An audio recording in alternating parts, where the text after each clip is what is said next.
Hi everyone, I'm Ralph the Movie Maker. I'm joined by my friend Cameron. Hi guys, I'm Cam. I also like movies. Okay. And we're going to review Wonder Woman 1984, which is a new film released on HBO Max and I guess in select theaters. Um, First off, what did you think of it, Cam? I didn't care for it too much. I thought it was kind of a big mess. I mean, granted, previous superhero movies have been a little haphazard with their plotting too, but Okay. it felt like Wonder Woman was a bit passive in her own movie. Like it didn't feel like. I mean, she was definitely there. I mean, she had certain things to do, but like it felt like we were spending a lot of time with the antagonists, and it just felt a little cluttered. It felt like she was barely in the movie. Even though it's called Wonder Woman. Right. She didn't feel like the protagonist necessarily. Yeah, I'm not a fan of the first Wonder Woman, really. It's a lot like Captain America. Yeah. I think that movie was like, it was like a new audience was kind of introduced to superhero films with that movie. And they just, all these cliches that popped up in it that kind of made my eyes roll. Everyone else was completely fine with it. I'm like, okay, that's cool. I'm glad people enjoyed it. Maybe it's not for me. But now, I mean, it feels kind of old hat. It feels like dated. The first one. This one. This one too. Both of them. I mean, really, Yeah. like all the same complaints I have with the first one, this film has, and it doesn't feel like it improves on that movie in any way. Not really. No. I mean, the first one, I think I was a little more forgiving of, at least for like most of it. The third act was definitely like very like CGI heavy. Yeah. And hacky. You told me about the third act, and like Patty Jenkins addressed it that for the first one. like the studio basically forced her to kind of put that CGI crap at the end. Yeah, because I was honestly with it for most of it. It's a bunch of shit. It's like Yeah. It's just, I think at the very least, I think the first Wonder Woman is like more watchable than something like Batman v Superman. It was definitely more a coherent story, but like you said, it definitely had certain cliches to it. yeah, it's just the end, like it looked terrible. There was all these fucking like dumb lines. I don't. Yeah, I don't remember so well. The twists were, and then there was like this message about love, even though it was like violent and Love in the time of war. I guess. Yeah. 'Cause the first one was set during World War One. yeah, but it was basically a copy of Captain America. Yeah, in a way. Yeah, a lot of similar themes. Yeah, but they tried to hide it like the World War One angle instead of World War Two. And that's the thing with the second one. I don't think it gives you that much of a refresher because the first one came out 2017. You know, like Yeah. I don't remember that super It well. feels like an entirely different movie. Yeah. Right, because I do recall, I don't know how much we want to like focus on it early on, but like, you know, the Chris Pine character reappears. I mean, we can elaborate on how that manifests itself in the second movie, but it was a little confusing. Yeah, the characters in this movie are super weak, and I think that's kind of one of the saving graces of the first one. Like Chris Pine is good, Wonder Woman. Yeah, I like they were, their little good like band of misfits. That was like one of when the it more was just interesting focused parts. on them, it was Right, good. And yeah. I guess the strongest parts of this movie too, or that. But like the way they wrote him into the movies, so it didn't even make any sense to us at first when we were watching. Yeah, do we want to explain that now? Or I guess save it for- not. People know Chris Pine is in it. They Right, basically yeah. announced that the first Wonder Woman came out. Like they were like, Yeah. Chris Pine's gonna be in the second one. Don't worry, yeah. don't worry, it's gonna be great. And Characters then never like the stay way they dead. shoehorn him into this one, it's like it doesn't really. Yeah, it was- I guess it's fine. I'd rather be in it than not because he's one of the strongest. Oh, parts. sure, yeah, I like him. And Yeah. he's been in better movies And he's, than I guess this. he's fine in the movie too. Yeah, I think without like specifying too much, like I understand like why they wanted to bring him back, but the manner in which they did was a little like overcomplicated.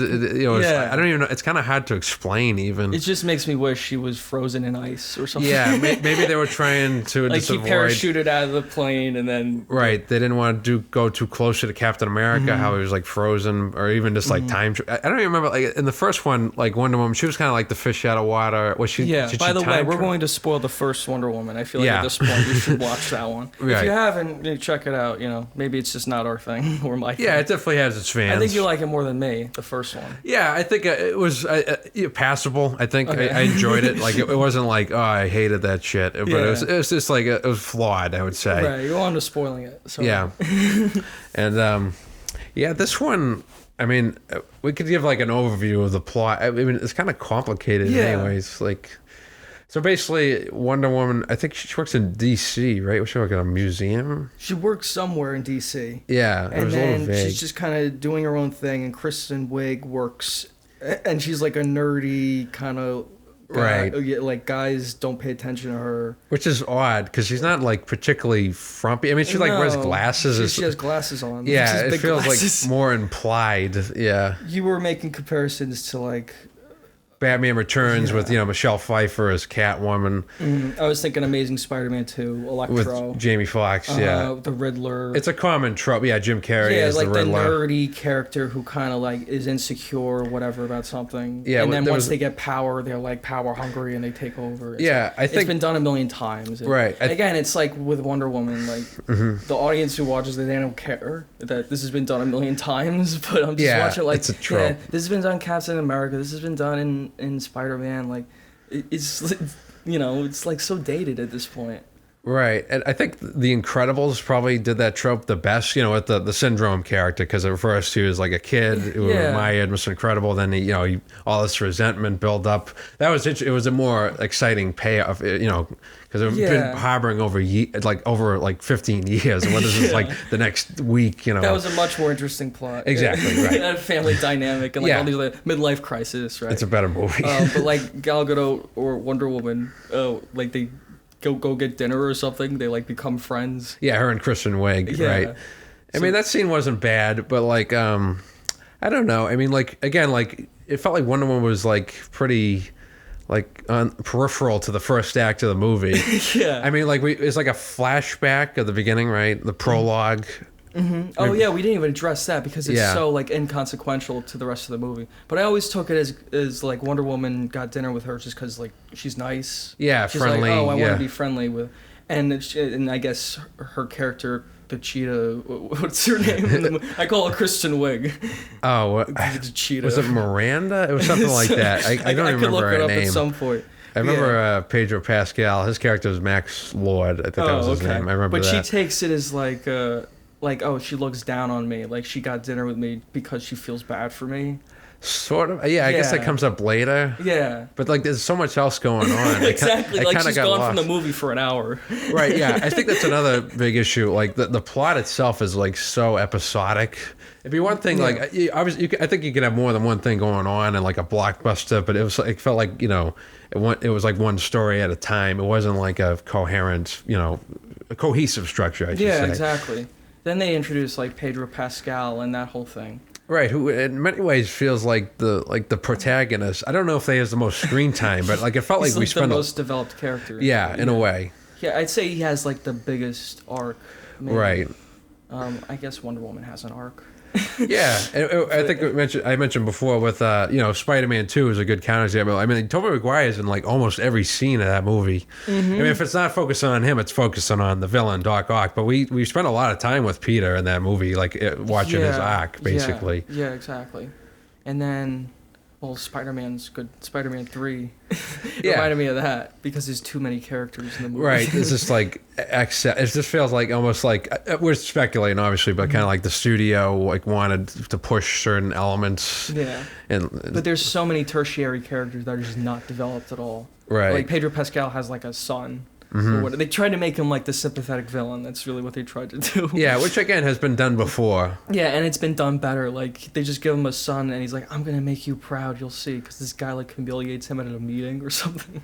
Yeah, it was. It's like so dumb. Like, yeah, you don't even care. Like the kid probably won't even comprehend what happened there. Yeah, it felt kind of shoehorned. Yeah, it was just like some guy in his office. You know, what I mean? It wasn't like It was like knockoff Mad Men.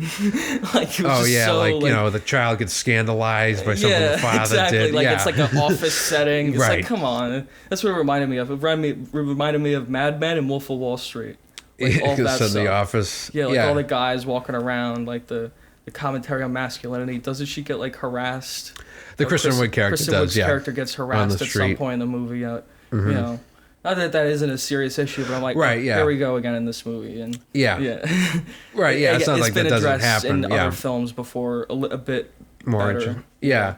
And another thing we haven't touched on is, I mean, the movie's called Wonder Woman 1984. There are like hardly any 80s songs. You know what I mean? Like, I feel like that would be like a a focus. Yeah. Because, Stranger Things, they pick all these great songs, but like this one had like, I think like Rio. I didn't hear it in the movie. I just noticed in the credits, but like there's like nothing, there's no like, That was a criticism of mine. They didn't really utilize the setting to the fullest capability. It's kind of in the plot because there's like television things incorporated into the end. Well, yeah, it's funny. We're not spoiling it now, but yeah, like there's some kind of television, but like mostly it's just like it's just kind of wasted. Yeah, they don't do much with it. They couldn't take they skipped all these decades. They could have done the 40s. They could have done 50s, 60s. 70s, or even gone further into this decade, the next decade, because they could have all had masks on. Right? Yeah, it's funny you mentioned the TVs. Like at one point, Diana, right? I guess that's the alter ego. She's like, I don't own a TV. She's very smug about ironic considering like most people are watching this on this TV. Yeah, it's like so sanctimonious. The humor in this movie, the humor is very weird. It's like just not funny and bizarre. I can't remember if I might have laughed at like I don't think I laughed at all. There are 3 clothing montages, I guess if you want to call them, in this movie, where people are just kind of dressing up, and I'm like, what the hell's the point of this? Yeah, it'd be one thing. Why are we watching this? Without like spoiling too much, it'd be one thing. Chris Pine basically, he reappears somehow, and like, he puts on like parachute pants, like all these '80s clothes, but it doesn't like really add up to much. Yeah, Kristen Wiig goes like clothes shopping, and it goes in the mirror like. This is objectively completely pointless to the actual story. Right. Yeah, I mean, it's establishing that, like, she's more confident. But again, I don't think she looks that much different. I mean... No. Like... She took off the glasses. She was just a little frumpy before. Now she's... Well, that's sort of like how they're making... It's sort of like Dowdy, It's like, like Cameron Diaz and being John Malkovich, they kind of like ruffled up her hair. Yeah. Yeah. The movie Monster, that's directed by Patty Jenkins, right? Right, which I haven't seen. I've heard it's good. Yeah, Charlize Theron. I guess I don't know if she's frumpy or that, but oh, definitely, yeah, because they made her up to look like the real Aileen Wuornos. Yeah, I think we were talking about like other women directors. Oh yeah, there's tons like of great Lynn ones. Ramsey, who like makes really great movies. But I also appreciate Patty Jenkins making something a bit lighter. Yeah, like not like You Were Never Really Here, which is like it's just really dark and like disturbing. She's making like these Wonder Woman movies that are like fun. Oh yeah, I'll give it credit. I mean, there are good things about it. Yeah. They're not like, my issue with them isn't that they're like cheesy or like, I think it's fine to be like fun or cheesy. Lighter. It's just definitely I don't lighter. Mind a lighter tone. It's better than Suicide Squad. Right. It feels like it's going for a totally different audience than Suicide Squad. Yeah, I mean, it's definitely colorful. I mean, I liked it. It wasn't like, Batman v Superman, which is like all gray. I have some issues with the visual effects, but the it effects looks better than like the Zack Snyder movie. Yeah, aesthetically, it's more interesting. Yeah, it looks better than most of the DC movies. I like it better than most of them, I think. I like Shazam's probably my favorite one. I think I've seen like half of them because I've seen Man of Steel, Batman v Superman, Aquaman, which I saw twice, and the 2 Wonder Womans. I think that's it. So it's 5. I think the other ones are like Suicide Squad, Shazam. Is Joker part of it? I don't think so. Okay. I know it's a DC movie. I don't know if it's considered part of that. You can count it. Yeah, I guess I've got Jonah. And I didn't see Justice League. You didn't see Justice League? No. Yeah, Justice League and Suicide Squad are like unwatchable. Right. Those are the worst. This is better than both of those. Yeah, I'm sure. This is more like mediocre, I think. Was Joker mediocre? That rhymes. We didn't finish going through the plot, so I guess we should say spoilers at this point. Sure. Do you want to give like a quick rating, for people who are, I guess, thinking of? I just saw it. I would probably go in like the 4 or 5 out of 10 range. It wasn't it wasn't like unwatchable. I mean, I was never like particularly bored. It was just it was very scattershot. Yeah. Well, like, further cement our ratings, I guess, as we talk. Yeah, right. But I'm thinking like around the same. It's like 4 or 5 out of 10 for me. I can see people enjoying it. It's not like, like this is fucking crap, Yeah. I there's definitely an audience for it. Yeah, that's like gonna like it. I'm just I'm sick of it. Yeah, I mean there has definitely been a deluge of superhero movies, even before theaters shut down. There were so many. I think you got to do something a little different to stand up for. But not that like going for the lighter tone is fine, but like a lot certain story elements in Wonder Woman 2 were just like rehash from other movies. Like I have so many issues with it, but like just the story. Yeah, I think that's the biggest problem. I'm trying to stick on that, like just the plot. So, Kristen Wiig is like flirting with Pedro Pascal at a party or something. Yeah, we should explain Pedro. Well, let's like explain who Pedro Pascal plays. He's kind of like I guess like a business magnate. He owns like an oil company, sort of. I feel like I'm gonna screw that up. He's a businessman. He's an 80s businessman. Yeah, that's why basically. I didn't want to describe who he was because I didn't understand what he was. It was vague. Yeah, he's like a business guy. Maybe we weren't paying attention. But yeah, basically, like he crosses paths with Wonder Woman. Yeah, that's why I like watching movies in theaters. Right. You dissect it more. We have a friend who saw it in theaters. He seemed. Oh right. Yeah. Yeah. He enjoyed it. Like it just fine. Yeah, they cross paths at a party because they both, I guess, work the same building. Right. They met that day in the office, and then they see each other at a party. And Pedro Pascal's like, ooh. And they like meet at the point where Kristen Wiig did herself up a little. She's like a little less frumpy now. Right. She's less frumpy. Yes. Right. Yeah, and she's more like pleasing, I guess. Yeah. Everybody's like everyone likes her. Over her. Yeah, everyone's like, wow, you look great, you look amazing. Everyone's like, oh, Gal Gadot, as she like runway models into the into the room. Yeah. Yeah, it's cheesy, but that scene was fine. Yeah. That was fine. Like they're kind of cartoon characters. Yeah, I mean, like I don't think I wasn't like the movie wasn't like nails on a chalkboard. It was just like certain like things make you go, what? Like Pedro Pascal I liked in the movie. I did too. I mean, I like him in general. Like construction outside here. Is that too distracting? No, that's fine. Yeah, it's not a big deal at all. Yeah, I mean, I liked him on Game of Thrones, and he had a really good part in If Beale Street Could Talk. He had a short scene in that. I know he's on The Mandalorian now, which I don't think either of us have seen. Yeah, Game of Thrones is basically where I know him from. Yeah. He's good. He's definitely like a lighter in this. Like he's playing it more for laughs. Yeah, to an extent. Yeah, there's definitely some jokes with him. Especially toward the end. He gets really crazy. Yeah. And he has these headaches. Well, we should back up a little. So, like, basically, like the crux of the movie is like there's an appearance of like this wishing stone that Kristen Wiig finds. Yeah. Officially spoilers. Yeah, she's this is the big reveal of the plot of Wonder Woman 2. It's a wishing stone. Right.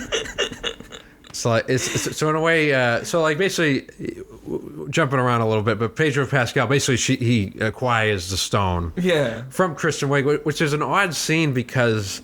So basically, Pedro Pascal and Kristen Wiig, they're like flirting at a party, and Pedro Pascal's like, "Oh, let's go to your office to like make out or whatever." And they hook up. He sort of like he finds the stone, like, "Oh, what's that?" It's the wishing stone. Yeah. And then he kind of like confiscates it basically, like behind her back. And then later, there's a scene where Kristen Wiig's like. Wonder Woman's like, where's the stone go? She's like, oh, I lent it to Pedro Pascal. But like, wait a minute, wasn't he stealing it? Yeah, this should have just been like another scene because like the scene implied something different. You know what I mean? Like you would have thought, oh, he just stole it and she didn't notice, but really he borrowed it. He manipulated her into like grabbing it. Yeah, but like the editing, the way it was edited was confusing. But they're setting up that like Kristen Wiig will do anything for him because like she loves him or something. Sure, it was just a little misleading. Did Kristen Wiig make a wish that like she was beautiful on the wish stone earlier? And that's I like, think maybe so. Accidentally. I guess that's what set it up. But like again, it was so vague. There's some things that are established that are so. I guess at the party scene, this is the big reveal of Chris Pine, right? Which is another thing that confused me. Oh, right. That was at the same... Yeah. It's at the party, right? Yeah. So while all this is going on, completely unrelated, Gal Gadot, like, stumbles across this random guy at the party. Right. A good-looking guy. He's like, hi, it's me. And he says this thing about time, like the line... Like, I'm sorry, I wish I had more time, or whatever. Like the end of the first one, right? Because it's like his last line to her and Wonder Woman before he goes up on the plane and which and I blows vaguely up and remembered. dies. Yeah. Right, which is like years ago. Yeah. But you're supposed to remember like it's a TV show now. Yeah. With all these like superhero movies. So then Chris Pine. Sorry, I'm like distracted by someone outside. Like, Chris Pine. It's actually the guy's actually Chris Pine. Right. Like in someone else's body. Right. So basically, like, we see it from Gal Gadot's point of view. But it's a different guy at first, and then like the camera kind of spins around, and then we see it's Chris Pine. Yeah. It was very odd the way it was confusing. Yeah. I was like, did she just like now recognize him? Like she didn't recognize him before, but now she did. I thought that was the implication at first, but basically, so like there's the wishing stone. So basically, she subconsciously wished that what's the character's name? Chris Pine's character.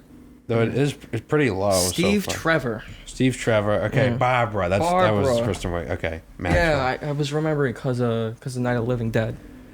We're coming to get you, Barbara. Maxwell Lord. Mm-hmm. Yeah, the names are silly, but that's fine. Like, it's a comic book thing. Yeah, and then there's just like everybody else. Right. Yeah. So, what were we saying about? So yeah, just to reiterate, so there's the wishing stone in which Diana and I already forgot. Barbara. They go over. Yeah, it's a wishing stone. So like one guy in the office, like, oh, I wish for a cup of coffee, and like, boom, he has a cup of coffee, mm-hmm. and boom, just like that. Yeah, and Gal Gadot wishes for Steve Trevor. I mean, Diana, she wishes for Steve, her boyfriend, to reappear, yeah. right? Because he had supposedly died at the end of the first one, and so he does, but it's in somebody else's body. I think that was the implication. Yeah, but it's just very confused how it was told. There was like a magical realism to it. Maybe they wanted it to be confusing, so you're like, oh, it's like a fairy tale kind of logic. Like, how did he come back? And you're kind of mystified. But what I'm wondering is like, is he possessing the other guy? Yeah, he's like taking over his body. Like it's kind of messed up. Yeah, it's strange. Just a bizarre. Yeah, like why that? Like why is that the trade-off?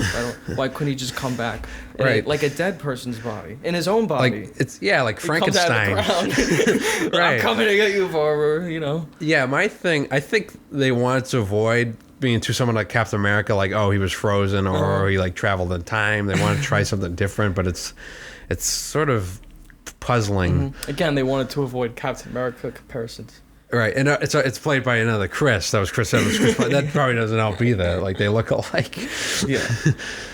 So then what happens after that? Then they so basically Diane and Steve are reunited and they like make out, and that stuff's like fine. Yeah. Like, again, I felt like it relied a lot on your like knowledge of the first one. Your emotions of it. Yeah. Like if you didn't even see the first one, watching this one, you're like, what the hell? Who's this guy? Yeah, and the chemistry's fine. It's just like they're good. I mean, they aren't in the movie enough. No, it didn't feel like they were the focus. The first film, they're basically in the whole thing together. Right. Yeah, I do remember like a lot of scenes of them together. Mm-hmm. They're basically together for the entire. Most of it. The entire second act. Yeah. And the end of the first act. Yeah. Mm-hmm. Yeah, it's just interesting because like the first one, I do remember distinctly like the World War I setting. That was a big part of it because like there's a scene where she runs out on the battlefield, but like this, like I don't remember much of the there wasn't a lot of action really. No. A lot of talking and flying. Yeah, and I guess it's different.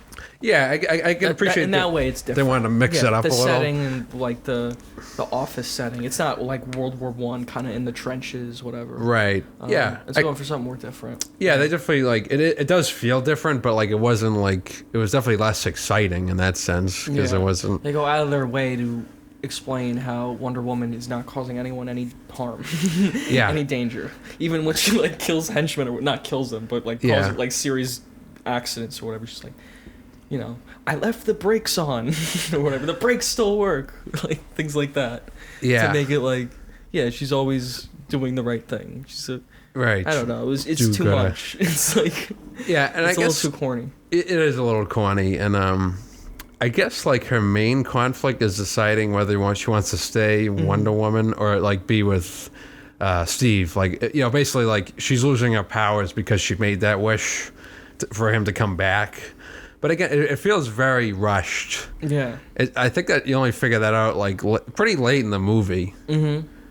It's like Spider-Man 2, I think it was like the best because like obviously the beginning of the movie he's Spider-Man already, but like he can't really balance his social life. That's true. And he's like literally falling because like he's not as passionate about it. Mm-hmm. And the movie's about him like basically regaining his passion. He realizes he has to make those sacrifices, but like in this one it felt like very, I don't know, like tangential in a way to like what everything else that was going on. Yeah, she has to make the sacrifices because truth. Truth is right. There's a prologue with Robin Wright comes back, who I think died in the first one. Yeah. Did they both? Did the mother? Courtney Nielsen's the mother. I think the mother died in Justice League. Okay. Again, like I didn't even see Justice League. Yeah, exactly. So how would I know that? But they just assume you haven't seen either. They're like, okay, they're in this one. Yeah, it was an excuse to bring them back because obviously people like them and the actor who played young Wonder Woman. She's back. Right, the girl. Like, they're all sorry, I back, forget but her name. just the scene didn't serve much of a purpose in the story aside from establishing that theme of like. Yeah, so basically, she, young Diana. It's like an obstacle course, and she's with like older, like women in their 20s, and she's like 12, something like that, young. Yeah. And she's about to win, but then Robin Wright pulls her back because she cheated. She like took a shortcut, so Robin Wright pulled her back, and it's like. You gotta, play fair, but the truth is beautiful, Yeah, the truth is beautiful. It's like okay, and then they bring that back like way later in the movie. They don't even really bring it back. It should have been. They should have played like the same game years later, and then Wonder Woman wins. Maybe that's how the movie ended, or should have ended. I mean, that would have been way better. They sort of tied it back in at the very end when Pedro Pascal was flipping out, because he's granting all these wishes. He's getting more powerful. Like there's a lot of like wind spinning around him. I guess it was kind of comical in a way. It was almost like this like big fans were like surrounding him. And the game they were playing in the prologue sucked. It was like it just wasn't. It went on for too long. I guess it was like some endurance contest, but like they did an obstacle course and then they went on they swam and then they went on horses and it was like some archery thing. Yeah, it was like so complicated, and you didn't understand the game before it started, so it's just like watching these people do a bunch of things like Quidditch in Harry Potter is exciting, right? And you see how it works, and it's like unique. You're like, okay, that's cool, And then in this movie, it's just like a bunch of nonsense. Like, okay, they go on the horse, they shoot the arrow. It's not that interesting. It's and it's supposed to be the big opener of the movie. And the visual effects are quite bad as well. But I guess we'll get into that once. Yeah, and we finish the plot. Not that every movie can be The Dark Knight, but that opening is awesome. It's a bank robbery. It establishes the villain really well. The opening shot of the movie is and then. Yeah, this one just... Even the title, when it popped up... WW84. With the color... Yeah, it almost meant to look like a TV screen. It was like TV static. Yeah, right. Yeah.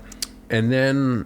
So there's the prologue with the obstacle course, and then it's modern day... No, sorry, not modern. The 1984, where the story... Most of the story's set. And it's like a mall robbery. Basically, you're following... Diana, she's like saving people. I don't even remember like all like what she did, but there's like a mall heist robbery and she stops it. And like that's fine. I mean, obviously you want to show like the hero like showing off her powers, but like it didn't have like any like thematic significance to it. It was just the opening. Right. It didn't like tie into anything. The story doesn't really start until like 25 minutes into the movie, I feel like. Yeah, and then it feels like Kristen Wiig and Pedro Pascal, Barbara and Max. It feels like they're like the active characters. Right. They're doing more than she is. And her story doesn't really start till Chris Pine shows up. That's really when I got more into the movie, when it was just the two of them again. Right. I think that's what most people want to see. It would have made more sense to focus on that beforehand. Yeah. It's just, there were a lot of bad decisions. Yeah, the screenplay, it just feels kind of jumbled. And it's a long movie, like 2.5. It feels like it takes a while to really get going. Yeah. Chris Pine, I was going to say something about him. His character. I mean, he was fine. I mean, he's sort of like just a they do like the cheesy jokes like, it's the stationary bike. Like, I was trying to meet you there, but your bike wouldn't move. And yeah, I mean, you're going to do those jokes. Like, I felt like they did quite a few of them. Then, like, what happened with Pedro Pascal? He steals the wishing stone, or like borrows it, whatever. He gets it, and then like he wants to be the one giving, taking the power in. So like, he goes up to his employees, like, do you wish for like the day, whatever you wish, like, do you wish for oil, blah blah, and he gets more and more powerful. Right, from that. And then he goes to like Saudi Arabia, or yeah, I think so. And he like gets them to give him like an army. He goes to Cairo, I think. Yeah? Yeah. Okay. That's right. He goes somewhere, and it might have been he basically gets like a giant army. Yeah. Nuclear with weapons. the Wish Stone. He wants to get nuclear weapons too. Yeah. The movie had absolutely no stakes until the very end. When they established the nuclear weapons, I'm like, okay, there's grander stakes now. Like, okay, there's something serious. Right. But it was just so meandering for so long. Like, okay, Yeah. he's making wishes. He's doing the same thing over and over, making these wishes. Like, it's not that interesting. Yeah, it got repetitive. Yeah. You know. I mean, I guess you know where it's going. That's gonna get out of hand and lead to a point where he's like has so much power. But yeah, and like I thought they were gonna do more. So basically, he's like doing, like you said, like he keeps like granting people's wishes, and he starts feeling shitty, he gets headache. It's like you can see his eyes are all bloodshot. Oh, that was getting goofy. I was thinking he was gonna look like the Elephant Man or like the guy from Green Lantern. Yeah, the Peter Skarsgård character when his head's all swollen. Yeah, but they just made his eyes like. Yeah, they didn't really go. I thought they were gonna keep going further with that. You know what I mean? Like he starts like getting really fucked up. And I actually would have preferred that, given the goofy kind of tone of the movie. Yeah, it would have been more interesting. But he really just looks the same. Yeah, if he was like giving speeches on the TV and he was like a monster. Yeah, like especially because the Wishing Stone like made everyone obey him. Like if he looked like a disgusting monster, everyone was obeying him. Yeah, they did that a little bit. Like he has like blue veins, but like it wasn't like far enough. Right. Yeah. And it's like some elements it was too goofy. Some elements it wasn't goofy enough. It didn't go all the way. Yeah, I mean, I think Pedro Pascal's like a good enough actor. He can play like both sides, but like the character was kind of like all over the place. Yeah, I would have preferred Elephant Man type. He's got lumps all over his face, and it felt like the Kristen Wiig character act. Is it Miranda or Barbara? Barbara, I keep saying Miranda. Barbara. I felt like that like meandered quite a bit because you know where it's going. Like she starts out really nerdy, then people start like paying attention to her, and then like she's like, I want to be really I want to stay powerful, but it took a while. It's like more than halfway through the movie. It felt like until she becomes like an antagonist. I want to be the very best. Like no one ever was. Get a copyright strike. Yeah, that's what they're going to try to do. Take this down. Ripping on Wonder Woman. Yeah, because we're shitting it because we hate it. And we didn't even hate it. It was just like... No, it's just like, okay. It's one of 1,000 movies in my memory bank I'll forget about. Yeah. I mean, like, we just watched the last night. It's one of the more forgettable ones. Yeah, because it wasn't like as bad as something like I haven't seen Suicide Squad, but I've heard that's a friggin' mess. It's no Catwoman. No, I love Catwoman. Catwoman, ironically, is probably more entertaining than this movie. Yeah, because it's so goofy. Because it's so terrible. Yeah. Obviously, this is a better movie than Catwoman. I would think so. Yeah. And how would you compare this to Aquaman? Aquaman, I like it better than Aquaman. You think so? Yeah. Yeah. I probably liked them about the same. I saw Aquaman twice, but yeah. I don't like any of them. Like they're not all really.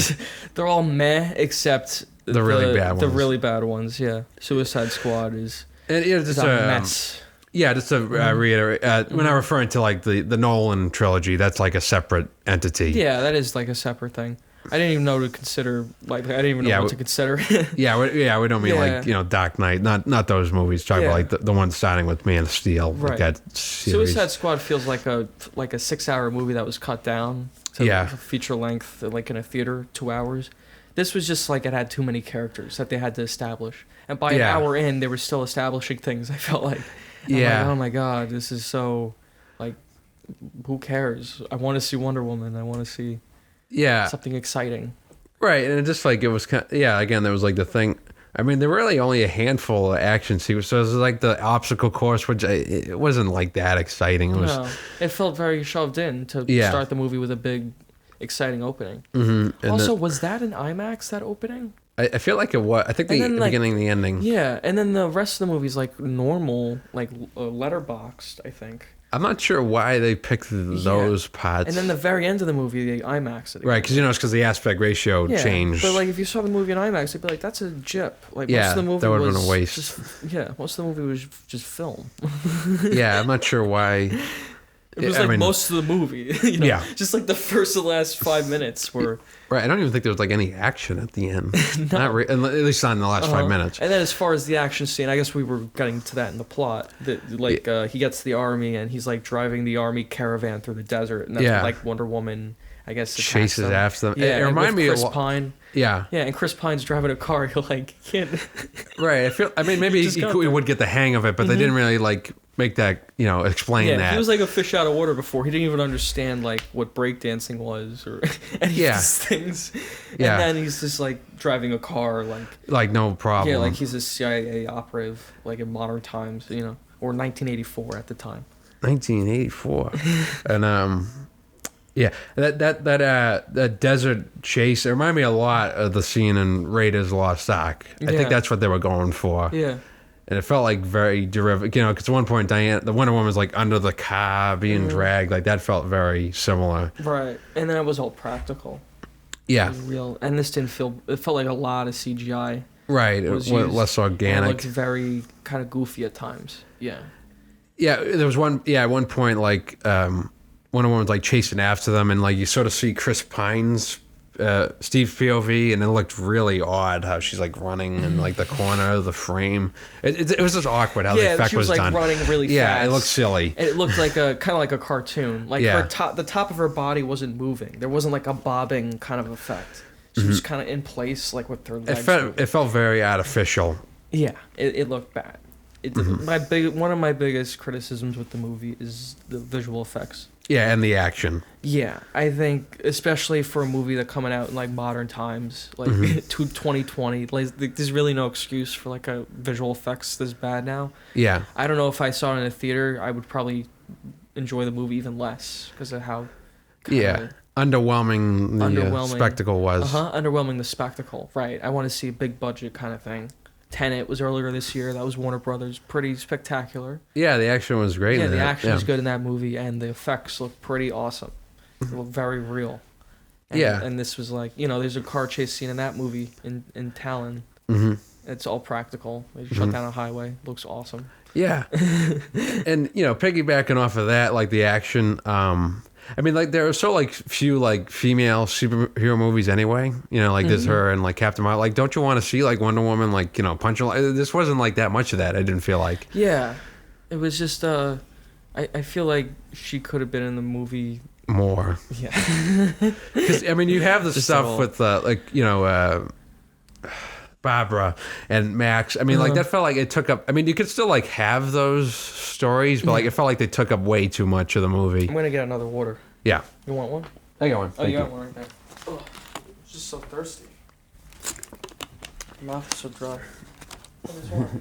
You got Dry this mouth. one. I don't think this is yours. No, I don't think so. I don't think you have. I must be dreaming. Oh, pussy boy. Corey God. It's like I'm talking about Gotti. So if I forget about Wonder Woman. Gotti's funnier. It is funnier. It's a way worse movie. Like, don't get make us no wrong. mistake. Yeah. I'd rather watch Wonder Woman. In terms of quality. Yeah, if you actually want like a I'm quality. interested to see it in a theater. I mean, I bet I'd enjoy it. Yeah, it's interesting seeing a blockbuster like this at home because obviously like there's certain jokes and moments like that would inspire laughs or cheers. Right, it's more of a crowd pleasing kind of movie. It was weird watching it in this environment. Yeah. That was the thing. I didn't expect it to be released like in this way at this time. All of this was kind of just thrown upon us kind of this year. Yeah, obviously. and it seems like every movie kind of next year Warner Brothers is releasing. It's going to be the same way. Yeah, I don't think that was the initial plan, but I think this was meant to be just like a special occasion, but now they decided to. But it's just weird, like this movie. Yeah. Made me wonder, like, did they not have confidence in it, or is it just that's just how it happened? Or Maybe they have a lot of confidence in it that this is the one that's gonna, push HBO Max. I mean, it's. I mean, they've already ordered a third one. Yeah, I think because it did so well with the streaming. Yeah. That could be a marketing tactic. Yeah, that too. So people will they buy could it. always cancel it. Yeah. I'm trying to think what we haven't covered yet. Again, like I think we. Yeah, we got to go more in the plot, but yeah, that was interesting to talk about. Yeah, we go all over the place. This is like. What in the plot have we mentioned? We were up to Pedro Pascal. We were talking about him and his headaches. Yeah. He was making all these wishes and these headaches, and then he wished for the army. There was the action scene. Yeah. And then, like, I don't even remember what the point of that scene was. I guess they were just they were at one just chasing point, him. like I think they were just trying to get him. at one point, Wonder Woman comes up. She's like on the windshield in front of Max, and like, give me the wishing stone. Yeah, She's she like, wants the wishing stone. and he says, "You're looking at it." I guess like, did he like swallow it? Like, Yeah, I don't he get. ate it. I get that they implied like he absorbed it somehow. Like he's the one granting the wishes, but it was a little befuddling what that meant exactly. Exactly. Was there a scene where he like puts it in his chest or something? Right, like he just like maybe they didn't finish the VFX. Yeah, he just puts it in his mouth. Yeah, it was vague again. There's a lot of things that I was like, what? How did that happen? And again, it doesn't help. Like again, like we mentioned, the structure is very episodic. So like it feels like we stay with like Barbara for a bit, and then she's out of the movie for like 10-15 minutes, roughly. And so that's a little jarring. Mm-hmm. And then that's how you know it's a good story. Right. What the hell happens after that? So like basically like there's a desert chase and kids get in the way. So like Wonder Woman saves them and they get away. Yeah. Wonder Woman saves the day again. Mm-hmm. And then he wants oil, so he goes somewhere else. He's like, "Where's the next closest place for oil?" Yeah, which was kind of funny. It was silly. Yeah, I guess. It was just like a little laugh. Dumb. Yeah, it's just dumb. Yeah, mm-hmm. They didn't think it out. Like it's not realistic. Yeah, he's very. Which they kind of want to have it both ways. Like he's very cartoony, but then they have the conflict with his son. He's like neglecting his son. Yeah, that was supposed to make him sympathetic, but it was so it was so corny and unbelievable, and right. It felt like he got off too easily at the end. Yeah, he did, and there was no genuine emotion there. Mm-hmm. We'll talk about the villain conclusions. Yeah, because the conclusion of the cheetah or whatever the hell she was, that was goofy too. I feel like. Yeah, do you want to just talk about that now? No. You want to get to that point? We're getting to the end. Yeah. Like then she chases Pedro Pascal, I think in the White House. Oh, so basically, so like he requires so much power. Like he realizes he's feeling shitty. So like he wants to don't you wish like I could speak with the president? I think that's something like that. Yeah, he speaks to. Is it Reagan? I think it's meant to be Reagan. I don't think they say, but it's meant to be. I knew they were going to throw in like some presidential thing into it. Like, yeah, and given the times. Sure, and yes. The president, what did he want? He's like more. And then like there's like the scene goes on for a couple minutes, and then he's like, I guess Max, he notices like little boards set up, like about television, signals, electromagnetic waves, and he orders like a press conference, and he asks like the general public, make a wish, and he has all the wishes basically. Yeah, exactly, and he acquires their life force. I guess. Wishes for their life force. Yeah, right. And then there's all this stuff with the nuclear weapons. There's going to be nuclear weapons launched. Mm-hmm. And there's going to be World War III. Yeah. And that felt more like the 60s. Like the movie should have taken place in the Cold War. Yeah, so in a way. It should have been a 1960s movie or 1970s movie. Like, during the time, like the Red Scare, like that kind of stuff. Yeah, kind of like that. I guess in the 80s that kind of could happen. It's kind of a thing. I think one review, it might be from the AV Club, mentioned like how it's like meant to like represent like 80s excess. I mean, you get that a little bit, but like it's not like fully explored. It's again, it's very vague. Yeah. I mean, it's not like snorting coke. It's like a it's not like PG-13 superhero movie. He's not like hanging out with hookers. Or, again, like they don't really dive into that. He just gets really greedy, I guess. Mm-hmm. Right. They imply that a little bit with like. The guys give her looks like, With the Kristen Wiig character. And then there's like the Kristen Wiig character. And then there's the scene later, there's like a guy on the street who like harasses her. Yeah, and then she beats the shit out of him. Yeah, she keeps like, she keep like punching him or kicking him? She like kind of like kicks him down on the street. Kicks him on the floor. He goes like flying across. Yeah, and then like this random guy's like, oh my God, what have you done? Right, it was a homeless guy she was friendly with before. But again, like you kind of knew where that was going. They're like, oh, she's really sweet to him at the beginning, and then like he's gonna see like her dark side. Mm-hmm. And it's like what she wished for. I think she wants to be strong. She wanted to be beautiful or whatever. She wanted the guy's attention, but then I guess it backfired. When it gets ugly, she doesn't. She's not interested. Yeah, she made very vague wishes that ended up backfiring on her. Yeah, like, she wished she was like the most ferocious whatever beast. Yeah, and then she became all like weird looking. Yeah, I mean, her act makes sense. It's just a little like superficial because there's so much else going on. Right. It's just been done. Yeah, right. Again, it's like the Michelle Pfeiffer's Catwoman character. That I think was more interesting. Yeah, I thought so too. More interesting. Kristen Wiig again. Not that she's bad. I think she's good. Like, I don't know. Bridesmaids. Yeah, Bridesmaids. She can there's be like good. some indie film she was in. Is it the plays Skeleton like a television host or something? Twins? Is that? Maybe I'm thinking of something else. Yeah. I've seen her be good. Yeah, she's been SNL, whatever. The Ghostbusters film. Which I didn't see. I was an extra in, but I didn't see. Yeah, You saw it. in the bar, like at the end. Yeah. When she's talking about like her hair dye, like I got Garfield colored hair I think dye. I remember her saying that in there.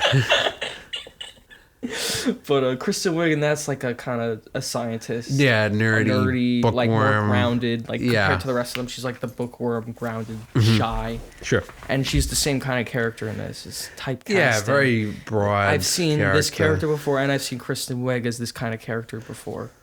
Yeah, I kind of wanted something. I mean, have the DC has there been like any like good villains? I mean, I like Michael Shannon, but Zod was Michael like Shannon's, yeah, that was very over the top.